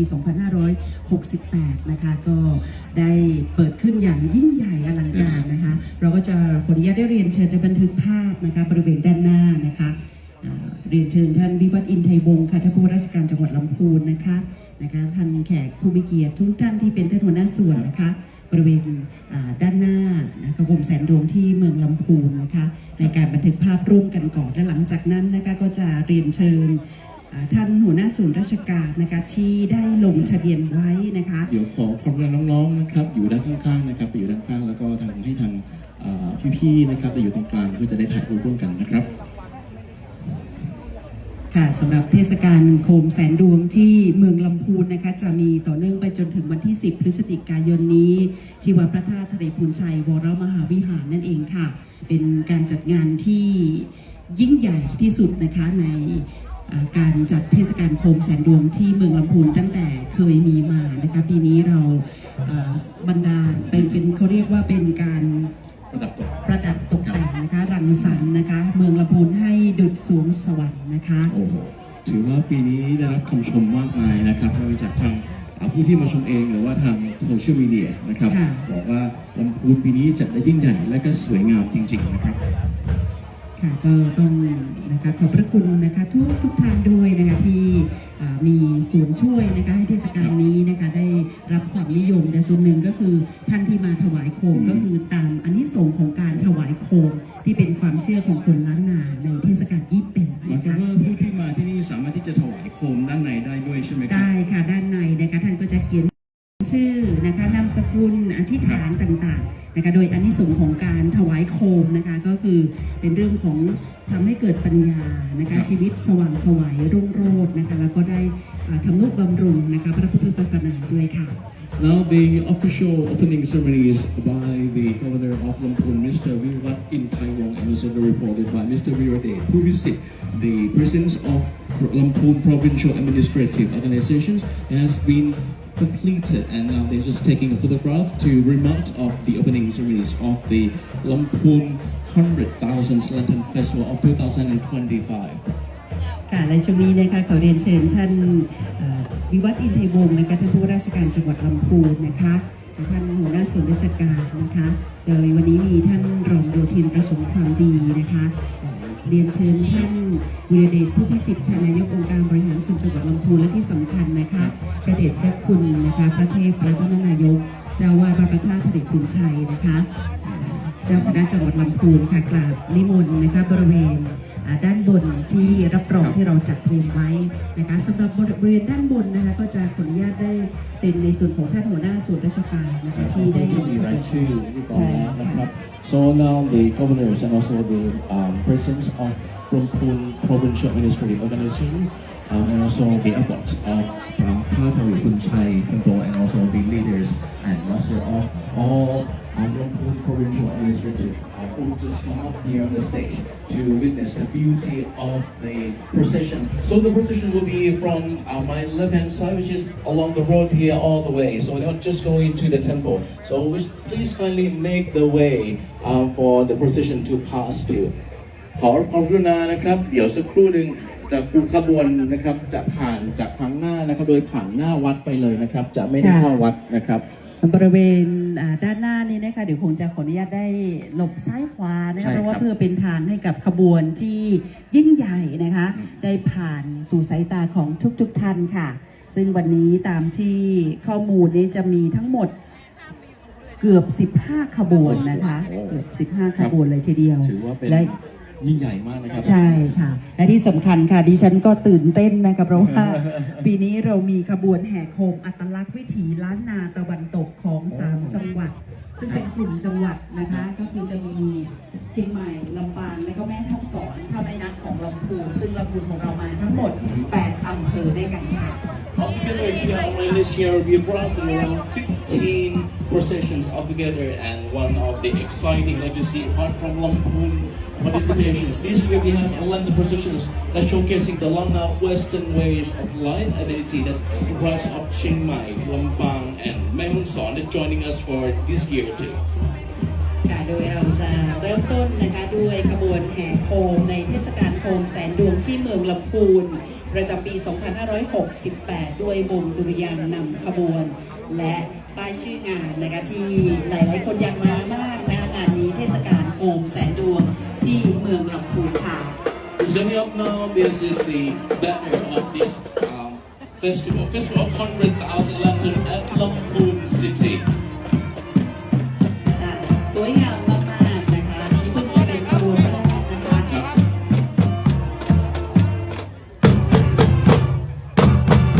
ที่ได้ชมทางแฟนเพจนะคะของวัดพระธาตุหริพุนชัยฝากได้คนไลค์กดแชร์กิจกรรมดีๆของพี่น้องคนละปูเนี่ยเจ้าไปให้ตัวทั่วโลกได้ Here and you can share your impressions and your moment here by go to Facebook page of Wat Prathat Hariphun Chai and share to your friends and your loved one because this is live on Facebook too. จากโคมดวงแรกนะคะขึ้นสู่โคมแสนดวงนะคะแล้วก็ขยับขึ้นในส่วนของจำนวนมากขึ้นทุกๆปีนะคะนอกเหนือจากการได้ถวายโคมแด่องค์พระธาตุเจ้าหริพุนชัยเพื่อถวายเป็นพุทธบูชาแล้วนะคะก็ยังเป็นการถวายโคมเพื่อสักการะองค์ประถมกษัตรีของนครหริพุนชัยนะคะก็คือพระนางจามเทวีด้วยนะคะในส่วนของขบวนแรกนะคะที่กำลังผ่านสายตาของทุกท่านเป็นขบวนแห่โคมอัตลักษณ์วิถีล้านนาตะวันตกของ3จังหวัดค่ะจังหวัดเชียงใหม่ลำปางและแม่ฮ่องสอนค่ะ The procession that you have witnessed now in front of you is the showcasing the Lanna Western way of life identity from 3 provinces, Chiang Mai, Lampang, and Mae Hong Son. โดยผู้เข้าร่วมขบวนเดินทางมาจากจังหวัดเชียงใหม่ลำปางและแม่ฮ่องสอนนะคะมีแนวคิดของขบวนก็คือการนำเสนอถึงการแต่งกายที่เป็นอัตลักษณ์ของแต่ละจังหวัดผู้เข้าร่วมทุกขบวนค่ะก็จะถือโคมล้านนานะคะที่บ่งบอกถึงความเป็นอารยธรรมอัตลักษณ์วิถีล้านนาตะวันตกค่ะ So under this is showing the way of life of people here in these three provinces, Chiang Mai, Lampang, and also with the other province that's joining us here in this event. And of course, Chiang Mai, Lampang, and Mae Hong Son. So you see that they have now so many people just getting around and then along the streets, just to watching the procession go passing by. It seems like the bands of the local music that's coming here. They give a lot of the atmosphere of the northern regions. ค่ะขบวนถัดไปนะคะเป็นขบวนโคมของเทศบาลเมืองลำพูนนะคะก็เชิญชมความงดงามของขบวนโคมเมืองลำพูนจากเทศบาลเมืองลำพูนซึ่งนำเสนอเอกลักษณ์อันทรงคุณค่าของนครปฐมชัยเมืองแห่งแสงธรรมและศิลปวัฒนธรรมล้านนาค่ะโดยปีนี้เทศบาลเมืองลำพูนนะคะก็นำเสนอโคมป่องทรงปราสาทเป็นโคมสำริดปิดทองอันงดงามซึ่งจำลองแบบจากโบราณวัตถุอันทรงคุณค่าค่ะที่จัดแสดงณพิพิธภัณฑ์สถานแห่งชาติปฐมชัยมีอายุนะคะหนึ่งในโคมเก่าแก่ของลำพูนที่มีอายุกว่า528 ปี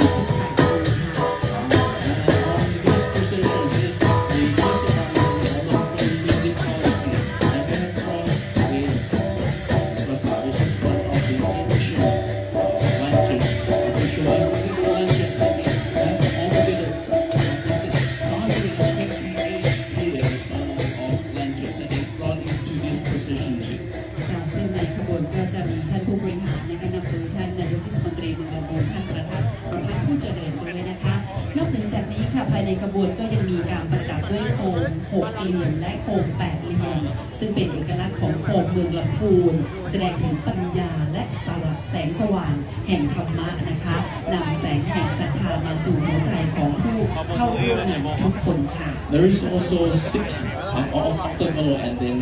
hexagonal lanterns that showing the wisdom, which is representing the wisdom and also the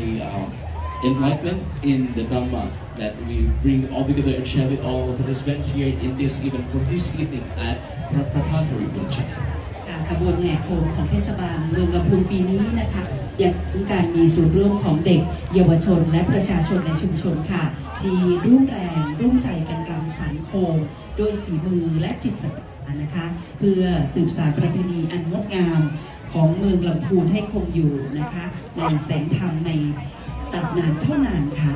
What makes this parade truly special is the participations of children, the youth and local residents that has come together to the craft of lanterns by hand and they're continuing to a proud legacy of Lampoon's light and faith for the future generations too. ค่ะและเป็นขบวนโคมนะคะของเทศบาลเมืองลำพูนตามที่เราสองคนได้บรรยายไว้เมื่อสักครู่นะคะกำลังจะปรากฏความงดงามแก่สายตาของทุกท่านนะคะไม่ว่าจะเป็นการนำโคมป่องทรงปราสาทนะคะซึ่งเป็นหนึ่งในโคมเก่าแก่ของลำพูนที่มีอายุมากกว่า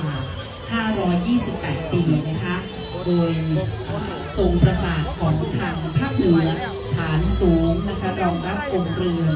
ทรงปราสาทประดับรูปลายงดงามสื่อถึงความรุ่งเรืองทางศิลปกรรมในอดีตการค่ะ The Lamphun municipality proudly present the Lana Palace lanterns, or we call in Thai of the names of Khom Pong Song Prasad, which is the golden bronze masterpiece that inspired by the original ancient lanterns that display in Haripunchai National Museum. Dating back more than 528 years, and this is the architectural place learned from, which is represent the wonder and refined craftsmanship of Lana arts with details and symbolism of prosperity and taste. ช่วงนี้เราจะต้องขออนุญาตนะคะสำหรับนักท่องเที่ยวนะคะได้ขยับนะคะมาด้านหลังคนละประมาณ5 ก้าวเลยนะเพราะว่ามันจะทำให้ขบวนไม่สามารถที่จะเคลื่อนผ่านบริเวณด้านหน้าได้นะคะต้องขอความร่วมมือทุกท่านด้วยค่ะ May I ask your kind corporations to step back about 5 steps, please, to allow the positions to fully make it smoothly and flow. For that. 5 step back, please. 5 นะครับ1 2 3 4 5เดินเชิญครับ ขอบพระคุณในความร่วมมือค่ะ Thank you very much for your kind cooperation. เรายังมีขบวนนะคะที่จะต่อเนื่องนะคะให้ท่านได้ชมความงดงามในเทศกาลโคมแสนดวงที่เมืองลำพูนหลายขบวนเลยนะคะซึ่งขบวนแรกที่ผ่านไปก็ยิ่งใหญ่ตระการตาค่ะในส่วนของ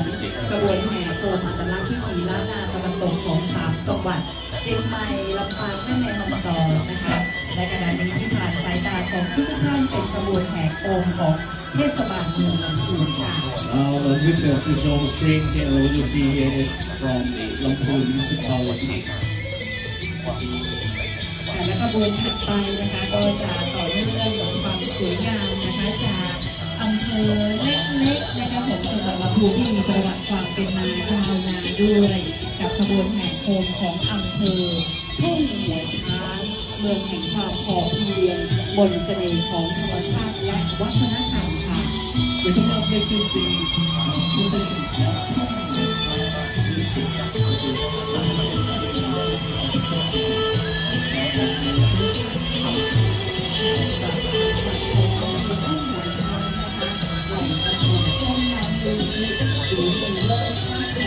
ยกดอกไม้สูงรวมใจแห่วันธรรมและการทำจิตน้ำและปั่นเองผู้คนเส้นทางคุณธรรมน้ำใจงามนามพระบุตรคือผู้ดี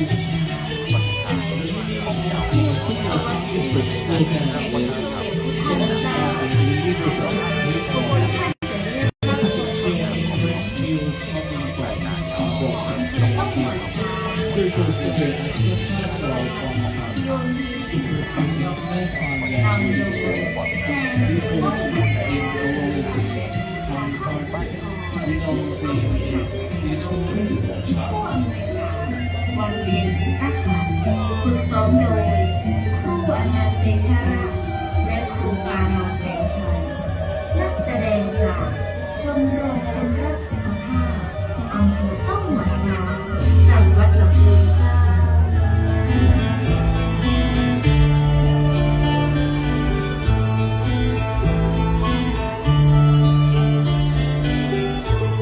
หมู่เฮาทั้งหลายมีได้เราวันนี้ขอเล่ากับเจ้าฟังกันตั้งเมื่อเฮายังเป็นละอ่อนน้อยต้องมาจ้างให้กับการมอง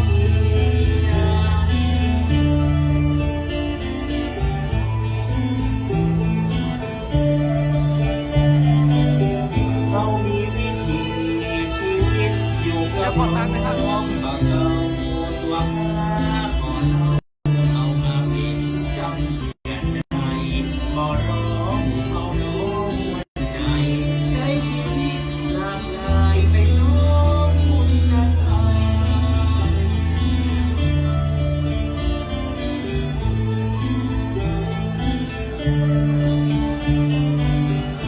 ป้าใจ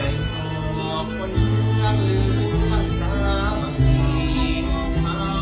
วันนี้ถึงมาลาว่างกันอยู่วันอยู่งานป้ากันคำเจ้าถึงมันถึงเมาอยู่นานลูกไม่ดี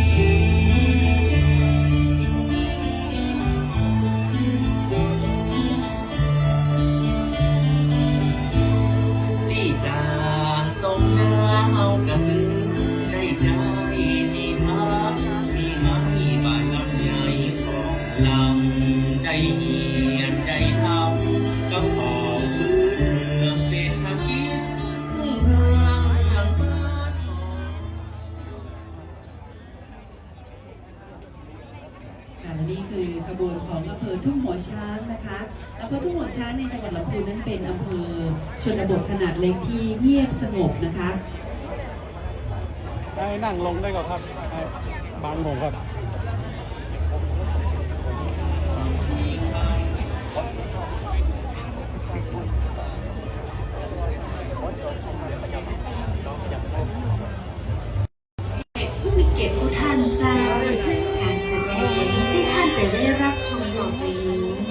เป็นการแสดงของอำเภอต้องหัวช้างเจ้าชุดการแสดงว่าโยนยินถิ่นลายดอยนำโดยนายอำเภอต้องหัวช้างท่านเอกเดชาพักสุนทรอำนวยการแสดงโดยผู้อำนวยการ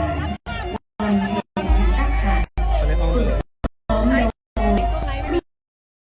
ผู้อนันต์เดชรัตน์และครูการนอมวิชานักแสดงจากอำนาจจาก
ไฟออกเก็บเลยเก็บไฟออกอย่าไปห้อย นะคะก็มาด้วยชาติพันธุ์นะคะทั้งพี่น้องบาตกยอด้วยนะคะไม่อยู่ที่พี่ ขบวนนะคะก็กำลังจะเคลื่อนผ่านนะคะบริเวณที่ด้านประธานพิธีนะคะท่านวิวัฒน์อินชัยวงศ์ผู้ราชการจังหวัดลำพูนนะคะพร้อมทั้งหัวหน้าส่วนราชการด้วยขออนุญาตนะคะสำหรับนักท่องเที่ยวนะคะก็จะ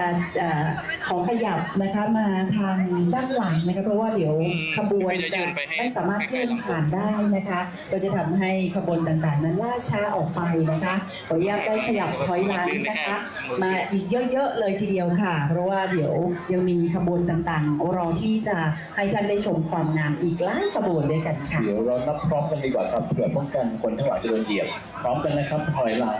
3นะครับ1 9ที่1ครับถอยหลังครับค่ะขออนุญาตนะคะถอยหลังหน่อยเจ้า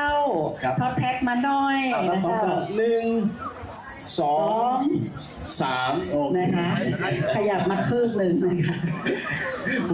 รถของอำเภอทุ่งหัวช้างนะคะก็จะประดับตกแต่งด้วยช้างเผือก2 เชือกค่ะนะคะแล้วก็หันหน้าเข้าตามแนวยาวของรถอย่างที่เห็นในขณะนี้นะคะแล้วก็จะมีในส่วนของโคมผักนะคะและตกแต่งอย่างสวยงามค่ะThe decorations of the floats of Tung Hua Chang consist of 2 white elephants that facing each other along the length of the float and symbolize the prosperity and the light of faith and celebrate the 100,000 Lantern Festival and also 2 models simulate the rose Mahout and also raised Lana Empire standing in the next to elephants and also with the raised seat for the model to be seated on the lantern's float. การถัดจากอำเภอทุ่งหัวช้างนะคะเราจะไปต่อกันที่อำเภอลี้ลับตาแต่ไม่ลับใจนะคะซึ่งเป็นโคมล้านนาสักการะบูชาพระเจดีย์ศรีหฤภูมิชัยเป็นแนวคิดในการจัดเราจะไปต่อกันที่อำเภอลี้ลับตาแต่ไม่ลับใจนะคะซึ่งเป็นโคมล้านนาสักการะบูชามหาธาตุเจดีย์ศรีหฤภูมิชัยเป็นแนวคิดในการจัดขบวนแห่โคมล้านนาของอำเภอลี้จังหวัดลำพูนค่ะ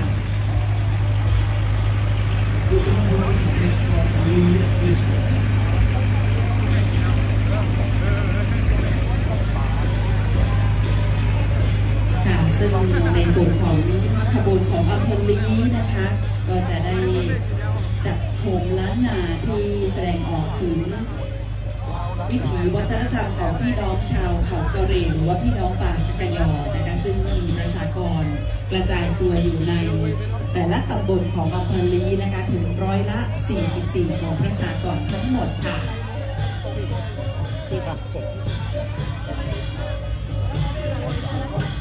You see the beauty of the culture that's brought all over here from Ling District, and as the idea to show the culture of the Korean particular people that have been 44%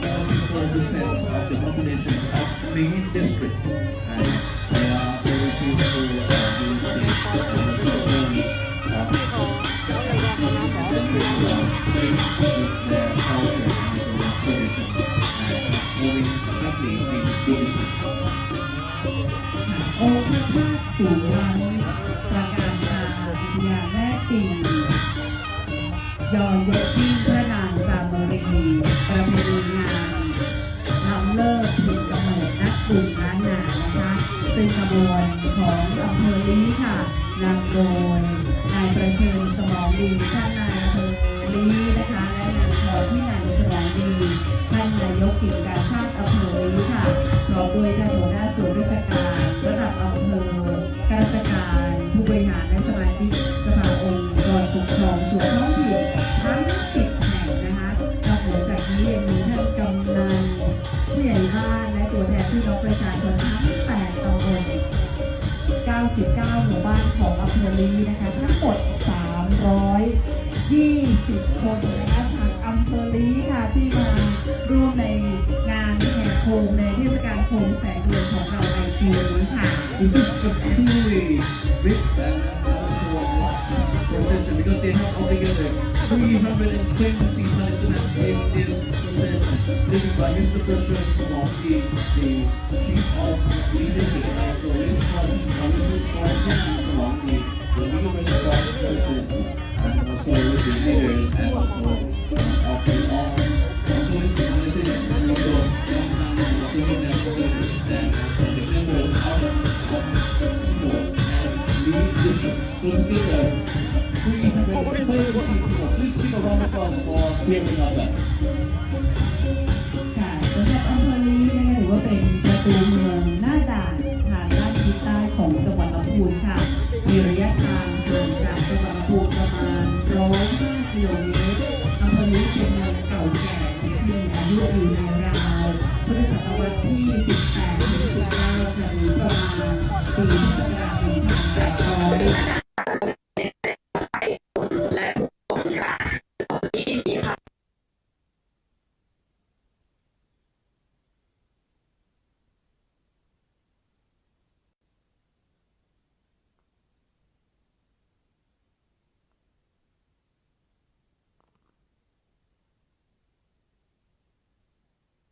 เห็นพ่อมาจากเมืองหลวงพระบางมาตั้งเมืองใหม่ณเมืองลี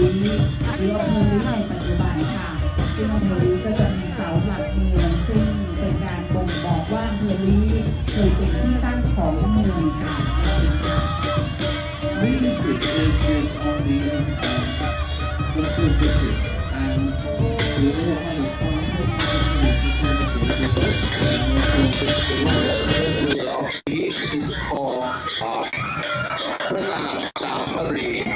Jamri is the daughter of Pratap Kumira of Wongpaba.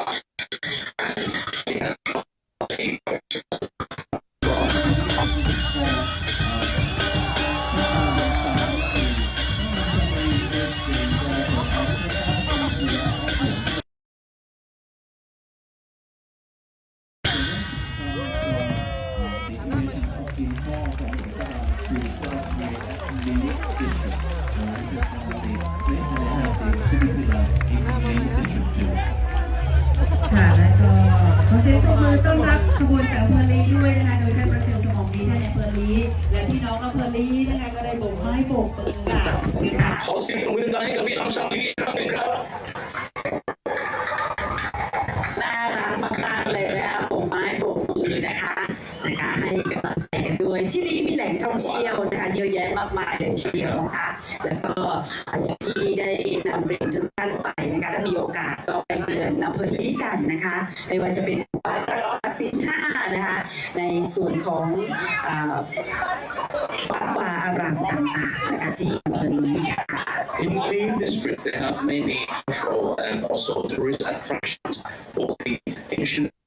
temples and for example like Pratap Bundi. วัดวาอารามต่างๆนะคะที่อำเภอลีค่ะ In Lee District, they have many cultural and also tourist attractions, both the ancient city temples and for example like Pratap Bundi,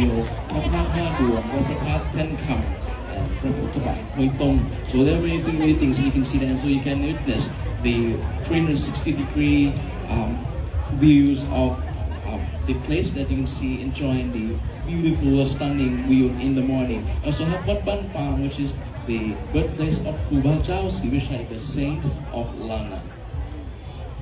ค่ะและพื้นที่นะคะก็ได้จัดทำโคมล้านนานะคะโดยแสดงออกถึงวิถีวัฒนธรรมของพี่น้องชนเผ่ากะเหรี่ยงหรือว่าป่าดังกะยอค่ะ ซึ่งเป็นการบ่งบอกว่าอำเภอลีเคยเป็นที่ตั้งของเมืองเก่านั่นเอง The narration behind the quote has mentioned that one of the key that the district is an ancient city because they also have the city pillars and this is over เช่นวัดพระธาตุดวงเดียววัดพระธาตุ5 ดวงวัดพระธาตุแท่นคำวัดพระพุทธบาทห้วยต้มและพระมหาธาตุเจดีย์4 เวียงชัยซึ่งเป็นพระธาตุเจดีย์ที่จำลองมาจากพระธาตุเจดีย์ชเวดากองประเทศเมียนมา และยังมีวัดพระพุทธบาทผาน้ำที่สามารถไปกราบสรีระสังขารของครูบาเจ้าอภิชัยข่าวปีและขึ้นไปเยี่ยมชมทะเลหมอกและทิวทัศน์อำเภอลี360 องศาที่สวยงามตระการตานอกจากนี้ยังมีวัดบ้านปางซึ่งคือเป็นที่กำเนิดของครูบาเจ้าศรีวิชัยนักวงการล้านนาแห่งไทยที่เป็นคนดีมีศิลธรรมถิ่นงามไทยลื้องามระบือไทยยอมไทยยวนท้องถิ่นคนขยันมุ่งมั่นพัฒนาสถานศึกษาดีเด่นรวมพลังสามัคคีค่ะซึ่งนำโดยท่านนายอำเภอบ้านชีและก็นางสาวสิริพรกันทิยะพร้อมด้วยหัวหน้าส่วนราชการและพี่น้องประชาชนของอำเภอบ้านชีค่ะ The Banchi district is a small district located in northern part of Lumpur province, and it consists of 2 sub-districts and 36 villages. And district as these were diverse cultural diversities and identities and way of life that leading to be known as the 3 tiny city, comprising of Thai Lue, Thai Yong, and Thai Lue group.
right here. That's my initial three Thais, which is comprised of Thai Lue, Thai Yong, and Thai Yuan. ค่ะสำหรับอำเภอบ้านที่นะคะเป็นอำเภอขนาดเล็กนะคะตั้งอยู่ทางทิศเหนือของจังหวัดลำพูนค่ะมี2ตำบลนะคะ36หมู่บ้านเป็นอำเภอที่มีความหลากหลายทางด้านวิถีอัตลักษณ์วัฒนธรรมนะคะจึงได้รับการขนานนามว่าเมืองสามไต่ประกอบไปด้วยไต่ลื้อไต่ยองและไต่ยวนค่ะ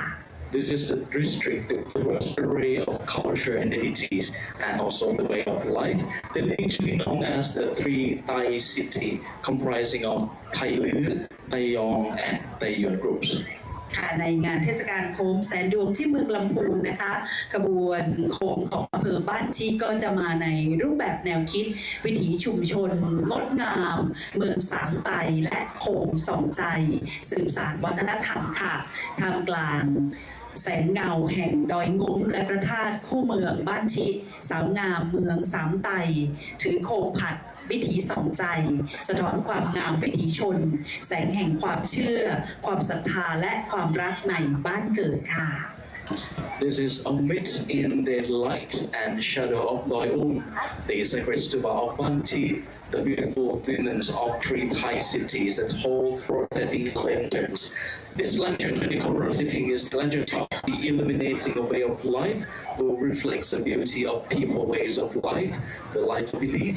faith, and love for that birthplace. And this actually lanterns illuminates the heart, prompting and remembrance of the roots of their life and culture through the lights of lanterns that turn with time from the past to the present. ในคำเตือนดีนะเจ้าหมู่เฮาเจ้าบ้านที่เมืองสามไต้ขอโหมใจเปล่งประกายแสงโคมแห่งศรัทธานับปันโดมส่องแสงสว่างเป็นประกายตลอดเส้นทางนี้เพื่อถวายปิ่นพุทธบูชาและโหมสืบสานวัฒนธรรมล้ำค่าเรียงรอยทุกหัวใจโดยแสงโคมแห่งศรัทธาคือละปูนงดงามตลอดไปเจ้าMeans that tonight we, the people of Banti, the three Thai cities, come together to radiate the lights of faith with thousands of lanterns, setting forth a bright, sparkling light along with the entire route to pay the homage of the Buddha and jointly reiterate our precious culture, weaving all the hearts together with the light of faith, so that Lampur may be beautiful forever.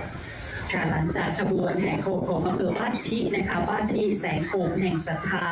ส่องประกายให้ยิ่งใหญ่ด้วยหัวใจแห่งความดีแล้วนะคะเราจะไปชมความงดงามแห่งแรงศรัทธาในเทศกาลโคมแสนดวงกับขบวนแห่โคมของอำเภอบ้านโฮงค่ะ So coming up next will be the processions from the other beautiful province, which is Ban Hong Lampur. ถ้ำหลวงงดงามลือนามหอมกระเทียมลำใหญ่รสเยี่ยมพระเจ้าเสลียมหวานเลิศล้ำน้ำตกงามแท้แค่หลวงงามตาบูชาพระเจ้าตนหลวงบวงสรวงพระบาทสามยอดนะคะนี่ก็คือคำขวัญของอำเภอบ้านโฮงค่ะ Ban Hong has a slogan of its district and can be interpreted that Ban Hong district is the majestic Tham Luang cave, famous for fragrant garlic, super tasting longan, the excellent Prachao Selian Wan, truly beautiful waterfalls and lovely Ao Kwe Luang, worshipping Prachao Ton Luang and paying homage at Pratapat Sam Yod. ค่ะในส่วนของขบวนแห่โคมของอำเภอบ้านโฮงนะคะนำมาโดยนายจรัสมณีจันสุขนะคะท่านในอำเภอบ้านโฮงค่ะพร้อมกับนายกกิ่งกาชาติอำเภอบ้านโฮงท่านหัวหน้าส่วนราชการนะคะและก็ทุกภาคส่วนที่มาร่วมขบวนในวันนี้ค่ะขอเสียงปรบมือนะคะให้กับอำเภอบ้านโฮงด้วยค่ะน่ารักกันมากนะครับทุกท่านมาด้วยใจจริงๆนะครับการที่อำเภอบ้านโฮงนะคะก็จะมีเรื่องราวประวัติความเป็นมานะคะไม่ว่าจะเป็นเรื่องของบ้านโฮง100 ปีนะคะพื้นฐานวัฒนธรรมเอากันเก่าแก่ที่มีความสำคัญทางประวัติศาสตร์นะคะและก็โบราณคดีโบราณสถานต่างๆนะคะมากมายเลยทีเดียวค่ะที่นี่ก็จะมีวิถีชีวิตและศิลปะวัฒนธรรมอันงดงามที่สืบทอดมาหลายร้อยปีบ้านโฮงเมืองที่ไม่หยุดนิ่งไปตามกาลเวลาค่ะ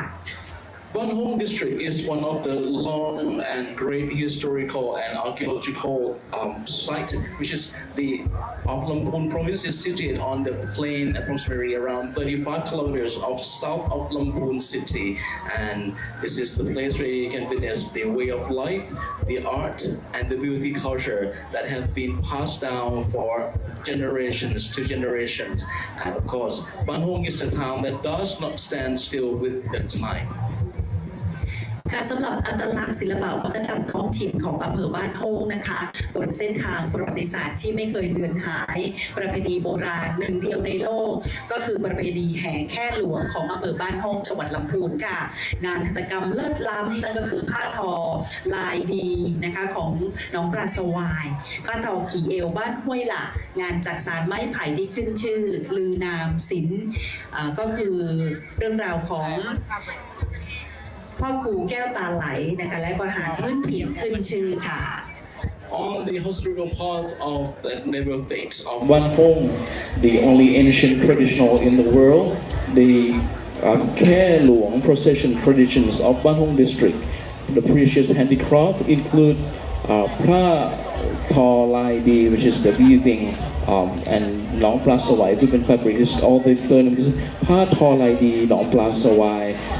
and then the Ban Hui La weight loom woven fabric, the famous bamboo fricker works, and also renowned lanas, like the artist mother t-shirts with Proku Keo Ta Lai, which is one of the salad. This is one of the famous local dishes that they have the names, they're quite well known for Ban Hong district too.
ชื่อค่ะ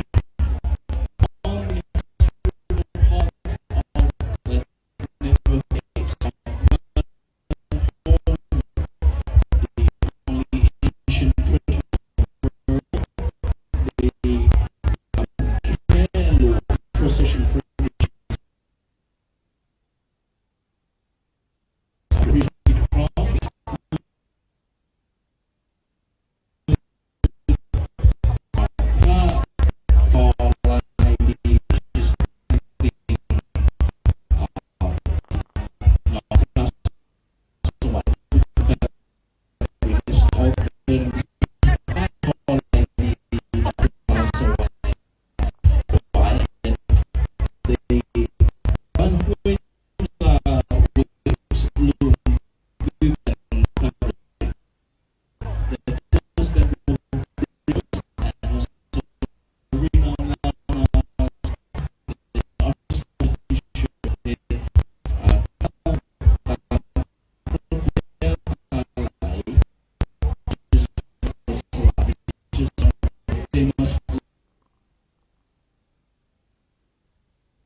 เห็นดอยขุนตาลเรืองสวงแอวชมทำหลวงเพลินไพรหาริพูนชัยฟังใจไม่ลืม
แดนฟ้ารุ่งเรืองเมืองศรีวิไลหาริพูนชัยระบือชื่อใจทั่วแคว้นงานมา สมเป็นนครคนดี สมเป็นศักดิ์ศรีลานนา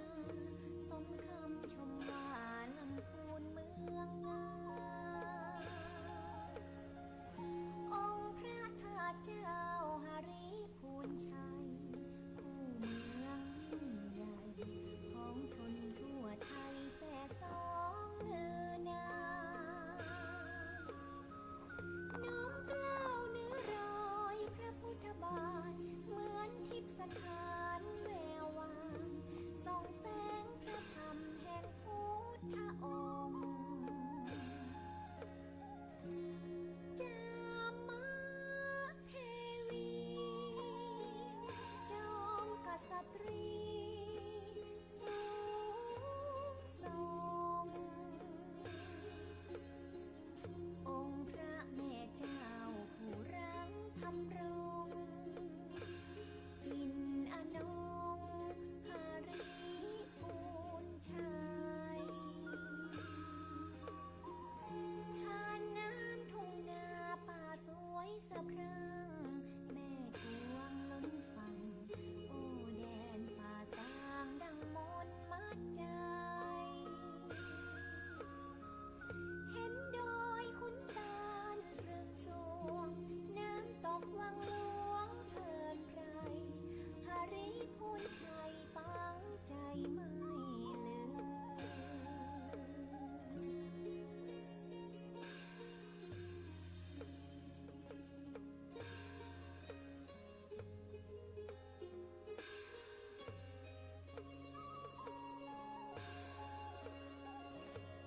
จามเทวีจอมกษัตรีสู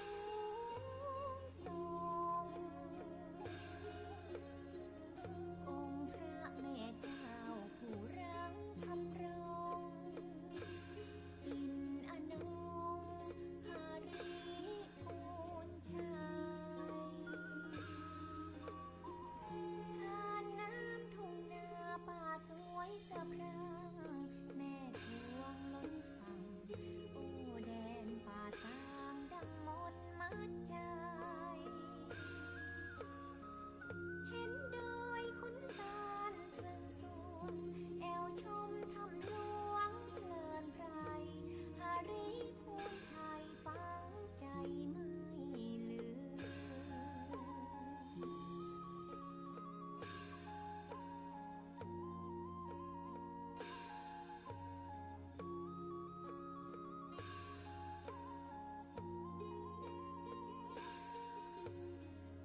แดนฟ้ารุ่งเรืองเมืองศรีวิไลหาริพูนชัยระบือชื่อใจทั่วแคว้นนานมาสมเป็นนครคนดีสมเป็นศักดิ์ศรีลานนาสมคำชมว่าลำพูนเมืองงามองค์พระธาตุเจ้าหาริพูนชัยคู่เมืองยิ่งใหญ่ของชนทั่วไทยแส่สองเลือนามน้อมเกล้าเนื้อรอยพระพุทธบาทเหมือนทิพย์สถานแวววาวส่องแสงพระธรรมแห่งพุทธองค์จามเทวีจอมกษัตรีสูงส่งองค์พระแม่เจ้าผู้รังธรรมรงค์อินอนงหาริพูนชัยทานน้ำทุ่งนาป่าสวยสะพรั่งแม่เทียนฟังโอแด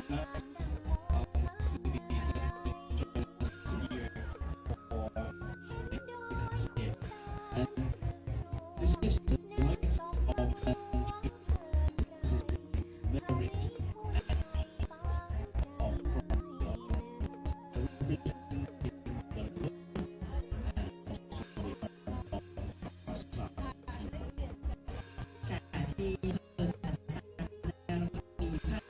ที่ผ่าน99.99นะคะพี่น้องชาวยองที่เป็นชาติพันธุ์ยองนะคะอยากจะไปยวนแล้วพี่น้อง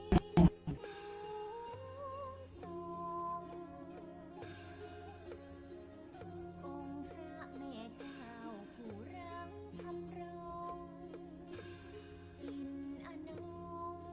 หาริพูนชัยทานน้ำทุ่งนาป่าสวยสะพรั่งแม่ทวงล้นฝั่งโอ้แดนป่าสางดังมนต์มัดใจ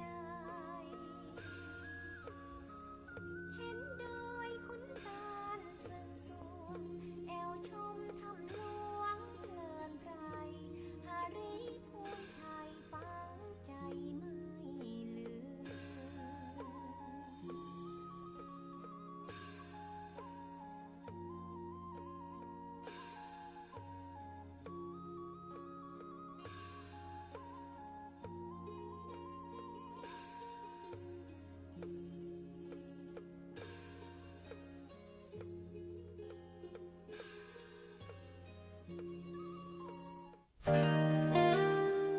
แสงคงเห็นชะตาสง่าฟ้างามยามเดือน12อยู่ตรงแห่งเมืองล้านนาสืบต่อกันมาแบบเบาโบราณจาก10เป็นร้อยจากร้อยเป็นพันนับวันผ่านเวลาจากพันเป็นหมื่นจากหมื่นเป็นแสนส่ององค์พระธาตุงดงามสดใสในแดนล้านนาดังสูงสวรรค์วิมานบนดินคือโคงแสนดวงที่เมืองลำพูนจึงขอเชิญช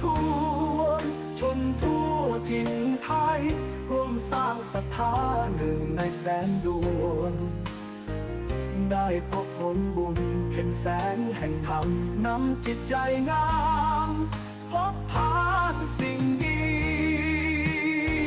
เสริมบารมีล้นฟ้าแผ่นดินจะได้พบผ่านความสุขสำราญชั่วนิ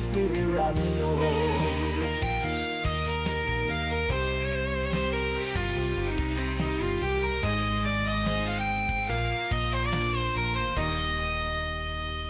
จาก10เป็นร้อยจากร้อยเป็นพันนับวันผ่านเวลาจากพันเป็นหมื่นจากหมื่นเป็นแสนส่ององค์พระธาตุงดงามสดใส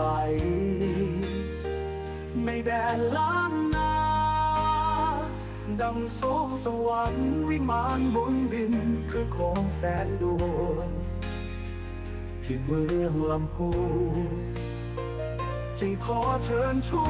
วนชมทั่วถิ่นไทยร่วมสร้างศรัทธาหนึ่งในแสนดวงได้พบผลบุญเห็นแสงแห่งธรรมนำจิตใจงามพบผ่านสิ่งดีเสริมบารมีล้นฟ้าแผ่นดินจะได้พบผ่านความสุขสำราญชั่วนิรันดร์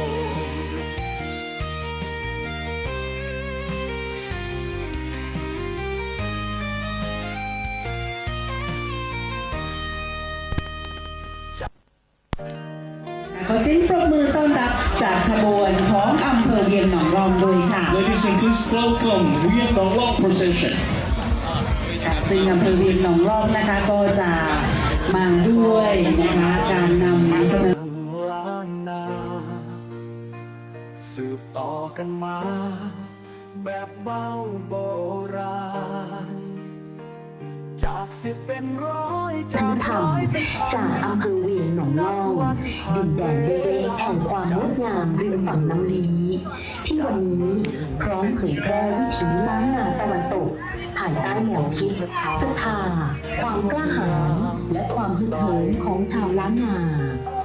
แรงบันดาลใจแห่งขบวนนี้ถ่ายทอดมาจากกลองสะบัดชัยเสียงแห่งชัยชนะอันศักดิ์สิทธิ์เมื่อเสียงกลองสะบัดชัยเริ่มก้องกังวานคือสัญญาณแห่งสิริมงคลดังก้องเพื่อรวมใจผู้คนให้เป็นหนึ่งเดียวปลุกพลังแห่งศรัทธาและความสามัคคีให้ลุกโชนเป็นการต้อนรับอันทรงเกียรติแด่แขกผู้มีเกียรติในทุกวาระสำคัญถัดมาคือการฟ้อนดาบศิลปะการต่อสู้โบราณของนักรบหริพุนชัยทุกจังหวะก้าวทุกการฟาดฟันเปลี่ยนด้วยพลังและสมาธิสะท้อนถึงความกล้าหาญความเข้มแข็งและความพร้อมเพรียงเป็นมรดกทางจิตวิญญาณที่บรรพชนได้ฝากไว้ให้ลูกหลานระลึกถึงต่อด้วยการฟ้อนธงแห่งเกียรติยศและศรัทธาโบกสะบัดอย่างอ่อนช้อยแต่ทรงพลังทวงท่าที่งดงามผสานกับหัวใจอันแน่วแน่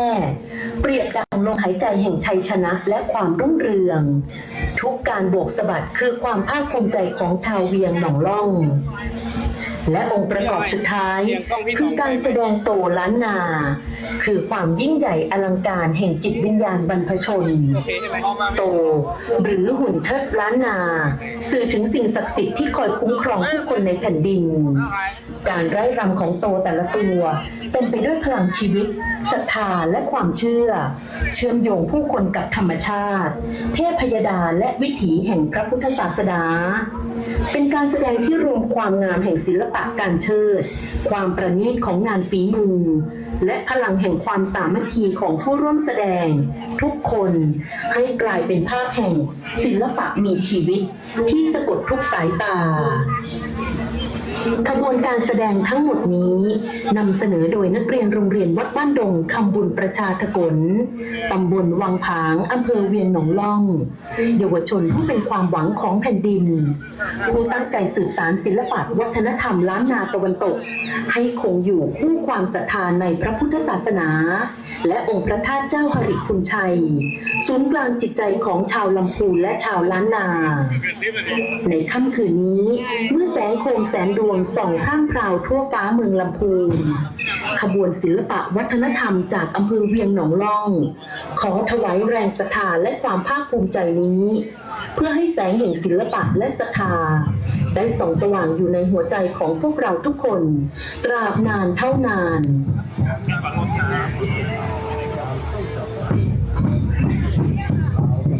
เอาเปลี่ยนแล้ว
คือการแสดงกลองสะบัดชัยนะคะในขบวนแห่โคมอัตลักษณ์วิถีล้านนาตะวันตกของอำเภอเวียงหนองร่องจังหวัดลำพูนค่ะนะคะก็เป็นเสียงที่กระหึ่มและก็เป็นจังหวะแห่งชัยชนะและก็ความฮึกเหิมค่ะ This is the voice of the youth from Yin Block One Lingpu, showcasing the unity of those who are now way of life in the district. แสดงกลองสะบัดชัยก็มีการฟ้อนรำนะคะและฟ้อนเสิร์ฟด้วยซึ่งสะท้อนให้ถึงความเป็นนักสู้ผู้พิทักษ์ดินแดนล้านนาในอดีต ค่ะแล้วก็ที่ขาดไม่ได้คือตัวโตล้านนาและกษัตริย์ขุนตาติดความเชื่อที่เคลื่อนไหวอย่างสนุกสนานด้วยค่ะ The drum you hear is called victory drum or the drum sebastian. That's the rhythm of the triumph and vigor. The booming sounds of victory drums is like the heartbeat of people of being one who still beat with pride with their roots and ready to pass this beauty from generations to generations. ค่ะน้องต้องคะในปีนี้ค่ะสำหรับงานเทศกาลโคมแสนดวงที่เมืองลำพูนนะคะเราก็เริ่มในส่วนของขบวนแห่โคมนะคะนอกเหนือจากจังหวัดในกลุ่มจังหวัดแล้วนั้นก็มีทั้ง8อำเภอที่มาร่วมอย่างที่เห็นนี่ก็คืออำเภอเวียงหนองล่องนะคะน่าจะฝากโครงการบ้านไว้กับตำรวจเพราะมาที่นี่หมดเลยมากันเยอะมากๆเลยทีเดียวนะของอำเภอเวียงหนองล่องค่ะ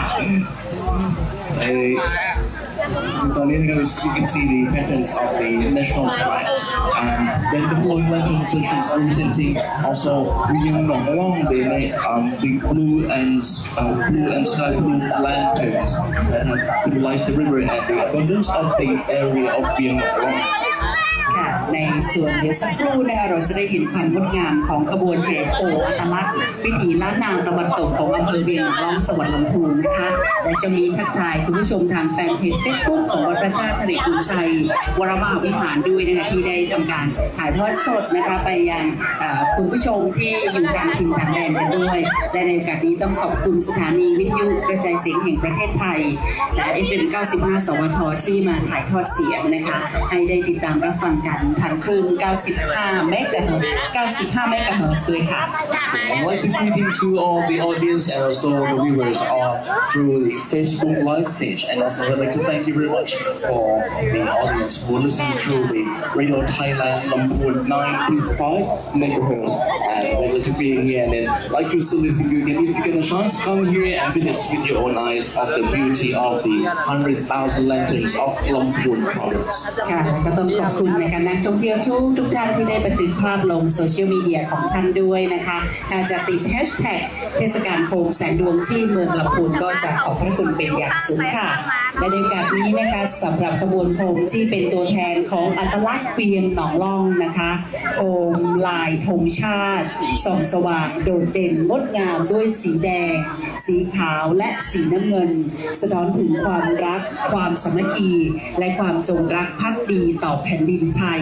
เป็นแสงแห่งศรัทธาที่ส่องสว่างเหนือฟากฟ้าเวียงหนองล่องช่วยให้ลูกหลานร่วมรักษาไว้ซึ่งความดีงามและความเป็นไทยตราบนานเท่านานค่ะ In these beautiful processions, you will see the exquisite attire of the people of Ring Nong Long. The young men are wearing a dark blue mohawk, and they also with simple, beautiful attire of Rana. And also young women are in the graceful local costume that reflecting the gentleness and beauty during the Songkran Festival or Mai Mueang. And although the North of Monhong becomes the outfit, the pride of Rana identity that commonly wear during the นอกจากนี้นะคะขบวนแห่โคมของอำเภอเวียงหนองล่องค่ะยังมีการจำลองการแห่ไม้ค้ำสลีหรือการแห่ไม้ค้ำต้นโพนะคะโดยคำว่าสลีเป็นภาษาล้านนามาจากคำว่าสีอันหมายถึงการพระศรีมหาโพธิ์นะคะถวายทานในประเพณีสงกรานต์นะคะเป็นการค้ำชูพระพุทธศาสนาเป็นประเพณีที่ศักดิ์สิทธิ์ในการที่เชื่อมโยงผู้คนไว้กับความศรัทธาและความมั่นคงของชีวิตด้วยนะคะ What you see on the procession is simply the procession of Mai Kam Sali, or the procession of the pole to prop the Bodhi tree. Sali means a word from the word Si, which means the Bodhi tree of the Si Mahapo, offering they make during the Songkran tradition to support Buddhism. And these are truly sacred traditions that connects people with faith and stability of life. ค่ะต่อจากขบวนแห่โคมอัตลักษณ์วิถีล้านนาตะวันตกของอำเภอเวียงหนองล่องจังหวัดลำพูนนะคะเราจะไปชมความงดงามของขบวนแห่โคมของอำเภอเมืองลำพูนงามแท้ฟ้าอริภูมิชัยค่ะ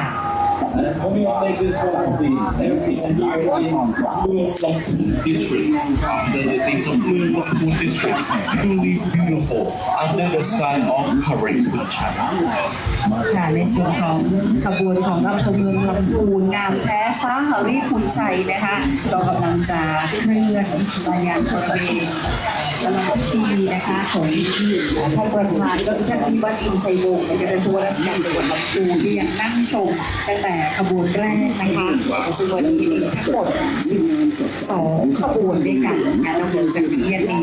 พระเดชพระคุณพระเทพรัตนนายกเจ้าวาดวัดพระธาตุหริพุนชัยเจ้าคณะตำรวจผ่านได้แนะนำนะคะนั่งชมกระบวนโคมแสนดวงซึ่งท่านเคยมีเมตตาธรรมบอกว่าอยากจะให้ล้านนา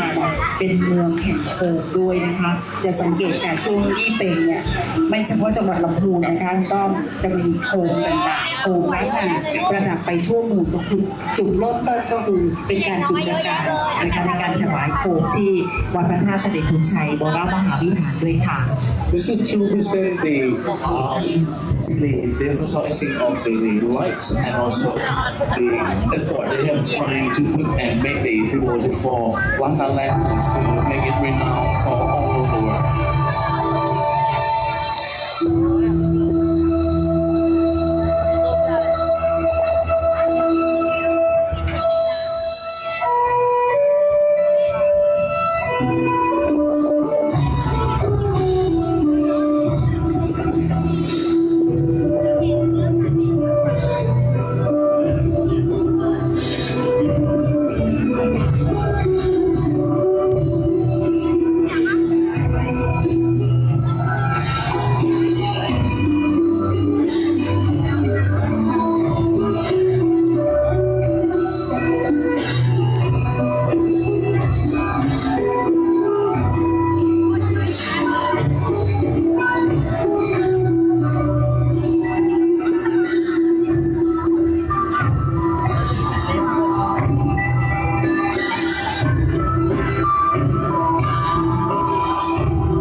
อยนะคะของอำเภอเมืองลำพูนนะคะ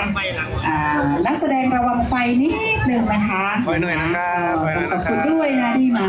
แสดงนะคะให้เราได้ชมกันนะคะแล้วก็เดี๋ยวเราจะระวังเรื่องของไฟที่จะโดนโคมด้านบนด้วยนะคะขอบคุณค่ะขอเสียงประมือให้กับนักแสดงด้วยนะคะแล้วก็ต่อเนื่องด้วยกองสะบัดชัยนะคะแล้วก็การตบมะพร้าวเนาะอันนี้จะเป็นศิลปะการป้องกันตัวนะคะของทางล้านนาด้วยเดี๋ยวเราจะเห็นความงดงามนะคะในขบวนของอำเภอเมืองลำพูนค่ะซึ่งนำมาโดยท่านปลัดอาวุโสรักษาราชการแทนอำเภอเมืองลำพูนค่ะท่านอำนาจพัวตะนะนะคะพร้อมด้วยนะคะในส่วนของผู้บริหารนะคะแล้วก็องค์กรต่างๆนะคะในเขตของอำเภอเมืองลำพูนด้วยค่ะ And this procession of Lampun district is leading by Mr. Amnat Putana, the city officer of Lampun and also the executive officer of the offices here in Lampun. ขอเสียงปรบมือให้กับพี่น้องชาวเมืองลำพูนที่มาร่วมขบวนนี้ด้วยครับค่ะยอดเยี่ยมมากๆเลยนี่เป็นพ่อพี่น้องคนในเวียงอำเภอเมืองลำพูนนี่นะเจ้านะคะสำหรับอำเภอเมืองลำพูนค่ะงามแท้ฟ้าหริพูนชัยนะคะแสงแรกแห่งหริพูนชัยณดินแดนแห่งศรัทธาที่เวลาหยุดนิ่งไว้กลางความงดงามของวัฒนธรรมอำเภอลำพูนนะคะเป็นเมืองที่เก่าแก่เป็นเรื่องราวนะคะแห่งหริพูนชัยศูนย์กลางแห่งอารยธรรมล้านนาที่หล่อหลอมความศรัทธาและวิถีชีวิตของผู้คนมาหลายร้อยปีในคือเมืองที่มีอดีตและปัจจุบันอยู่ร่วมกันอย่างกลมกลืนเมืองที่อบอวลด้วยกลิ่นหอมของความดีความงามและความภาคภูมิใจค่ะ Lampun procession has made into 5 parts altogether under the district that truly beautiful under the sky of Haripun Chai. They come start with the first light of Haripun Chai, that the land of faith, where they have faith and a way of life of its people for hundreds of thousands of years, where the past and present coexisted in harmony, and the city permeated with the fragrance of goodness, beauty, and pride. Following with the beauty, local culture, and agricultural heritage cultivated for the new generations. And third one is lanterns that illuminate the heart across land under the sky of Haripun Chai, and ending with Mueang Lampun district, truly beautiful under the sky of Haripun Chai. ค่ะสาวงามมาเมืองลำพูนก็นะคะโบกไม้โบกมือทักทายนะคะนักท่องเที่ยวนะคะแล้วก็ได้กำลังใจนะคะจากท่านประธานในพิธีด้วยนะคะท่านวิวัฒน์อินไพรวงศ์นะคะท่านผู้ราชการจังหวัดลำพูนอันนี้ก็สาวงามอดีตนางงามหมดเลยนะคะเราติดเลยว่ายิ่งโบกมือแรงเท่าไหร่ก็ยิ่งสาวมากนะคะพ่อกำนันใหม่ก็มาด้วยนะคะอำเภอเมืองลำพูนที่จะมีอยู่หลายตำบลด้วยกันนะคะส่วนตัวดิฉันเป็นคนอำเภอเมืองลำพูนนะแต่ว่าอยู่ตำบลเหมืองจี้นั่นเองนะอันนี้มาใกล้สุดแล้วเนาะนะเจ้ามาใกล้สุดละของอำเภอเมืองลำพูนค่ะเราก็มีแนวคิดนะคะในเรื่องของการจัดในส่วนของขบวนโคมด้วยนะคะไม่ว่าจะเป็นวัฒนธรรมงดงามตามพื้นถิ่นนะคะเกษตรศิลป์ปลูกไว้ให้คนรุ่นใหม่นะคะอุตสาหกรรมก้าวหน้าพัฒนาไกลโคมสว่างกลางใจทั่วล่าฟ้าลำพูนค่ะ This is the procession of Lampun as one of the place area that it hosts these traditions and beautiful traditions and proof of the long history as can be we consider as a center of Lana civilizations that really the center of the civilization of Lana and also the agricultural and also the industry that's still going on here with the leading one of the leading polyhedron of Lampun. ค่ะโดยขบวนของอำเภอเมืองลำพูนนะคะก็จะมีรูปจำลองนะคะของพระนางจามเทวีประถมกษัตรีแห่งนครหฤพูนชัยนะคะอย่างที่บอกว่าอำเภอเมืองลำพูนก็จะมีเรื่องของวัฒนธรรมนะคะก็เป็นฝั่งทางนี้นะคะส่วนอีกฝั่งหนึ่งก็จะเป็นของทางนิคมอุตสาหกรรมด้านหลังเห็นไหมคะเราจะเห็นว่าเป็นสัญลักษณ์นะคะของเมืองอุตสาหกรรมนะคะเมืองประเพณีวัฒนธรรมที่งดงามกันด้วยนะคะแล้วก็มีในส่วนของโคมนะคะที่ตกแต่งได้อย่างสวยงามค่ะ In this procession, you can see is truly representing how Lampun is being talking about the traditions and culture, which is in the west side of the river, and also the east side of the river is the industrial district. it can show the beauty and also harmony of people here in Lampur and living together and for the prosperity of Lampur ค่ะ district. และนี่คือขบวนนะคะของอำเภอเมืองลำพูนงามแท้ฟ้าหริพูนชัยขบวนสุดท้ายนะคะของเทศกาลโคมแสนดวงที่เมืองลำพูนในวันนี้นะคะ24 ตุลาคมแม้ว่ากิจกรรมของเราจะยาวต่อเนื่องไปจนถึง 10 พฤศจิกายนเป็นขบวนที่หลายคนตั้งหน้าตั้งตารอนะคะเพราะว่าจะแปลกแตกต่างนะคะจนกระทั่งแหวกแนวหรือเปล่าเดี๋ยวเราจะต้องเห็นกันนะคะเดี๋ยวรอให้ขบวนเข้ามาใกล้ๆอีกนิดนึงนะคะเราสองคนก็จะได้แนะนำในรายละเอียดของขบวนนี้เพราะดิฉันก็ยังไม่ทราบคอนเซ็ปต์ของขบวนนี้นะคะแต่ว่าขบวนสุดท้ายนี้นะคะเป็นขบวนแห่โคมขององค์การบริหารส่วนจังหวัดลำพูนดิฉันขอเสียงปรบมือต้อนรับขบวนจากองค์การบริหารส่วนจังหวัดลำพูนก่อนค่ะ This point we welcome the Lampur Provincial Administrative Organization Procession. ค่ะซึ่งนำมาโดยท่านบุรเดชผู้พิสิทธิ์นะคะท่านนายกองค์การบริหารส่วนจังหวัดลำพูนท่านรองนายกนะคะท่านที่ปรึกษามากันหมดเลยนะคะยกมาทั้งอบจเลยทีเดียวนะคะส่วนขบวนด้านหลังโอ้โหนะคะก็ต้องบอกว่างดงามตามคำบอกเล่าตามคำเล่าลือกันด้วยนะคะ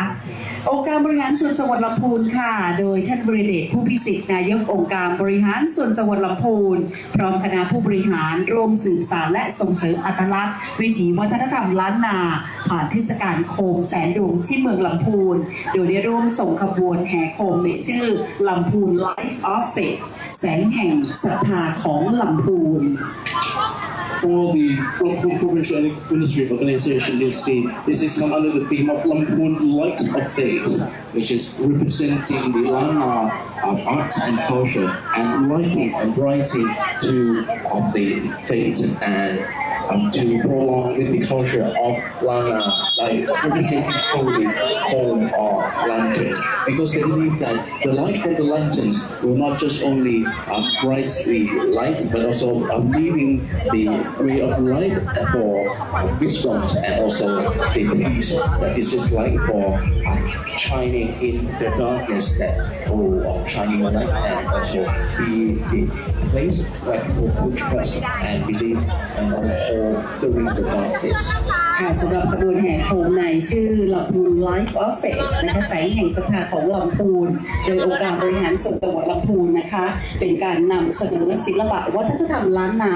การส่องสว่างแห่งศรัทธาและการสืบสานวัฒนธรรมล้านนาด้วยโคมค่ะโดยชาวล้านนามีความเชื่อว่าแสงสว่างจากโคมจะนำทางชีวิตให้เจริญรุ่งเรืองมีสติปัญญาที่ดีและมีความสุขสงบเหมือนแสงไฟ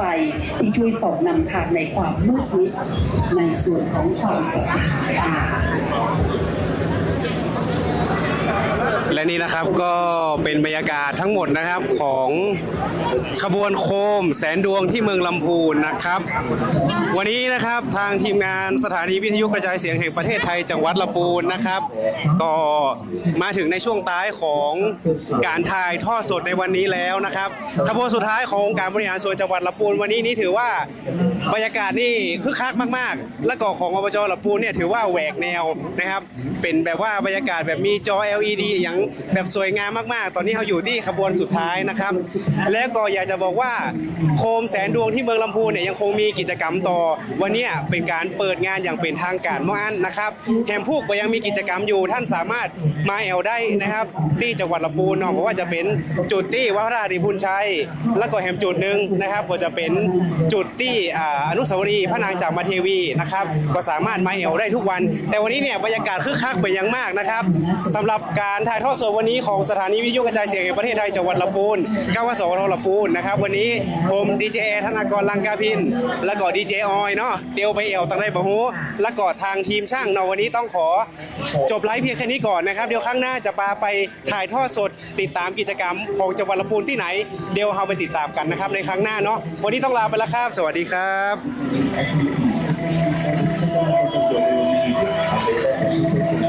โครงก การบริหารส่วนจังหวัดนนทบุรีในเดือนนี้ในส่วนของการบริหารส่วนจังหวัดนนทบุรีของคณะผู้บริหารร่วมเดินสายและส่วนจังหวัด14เลย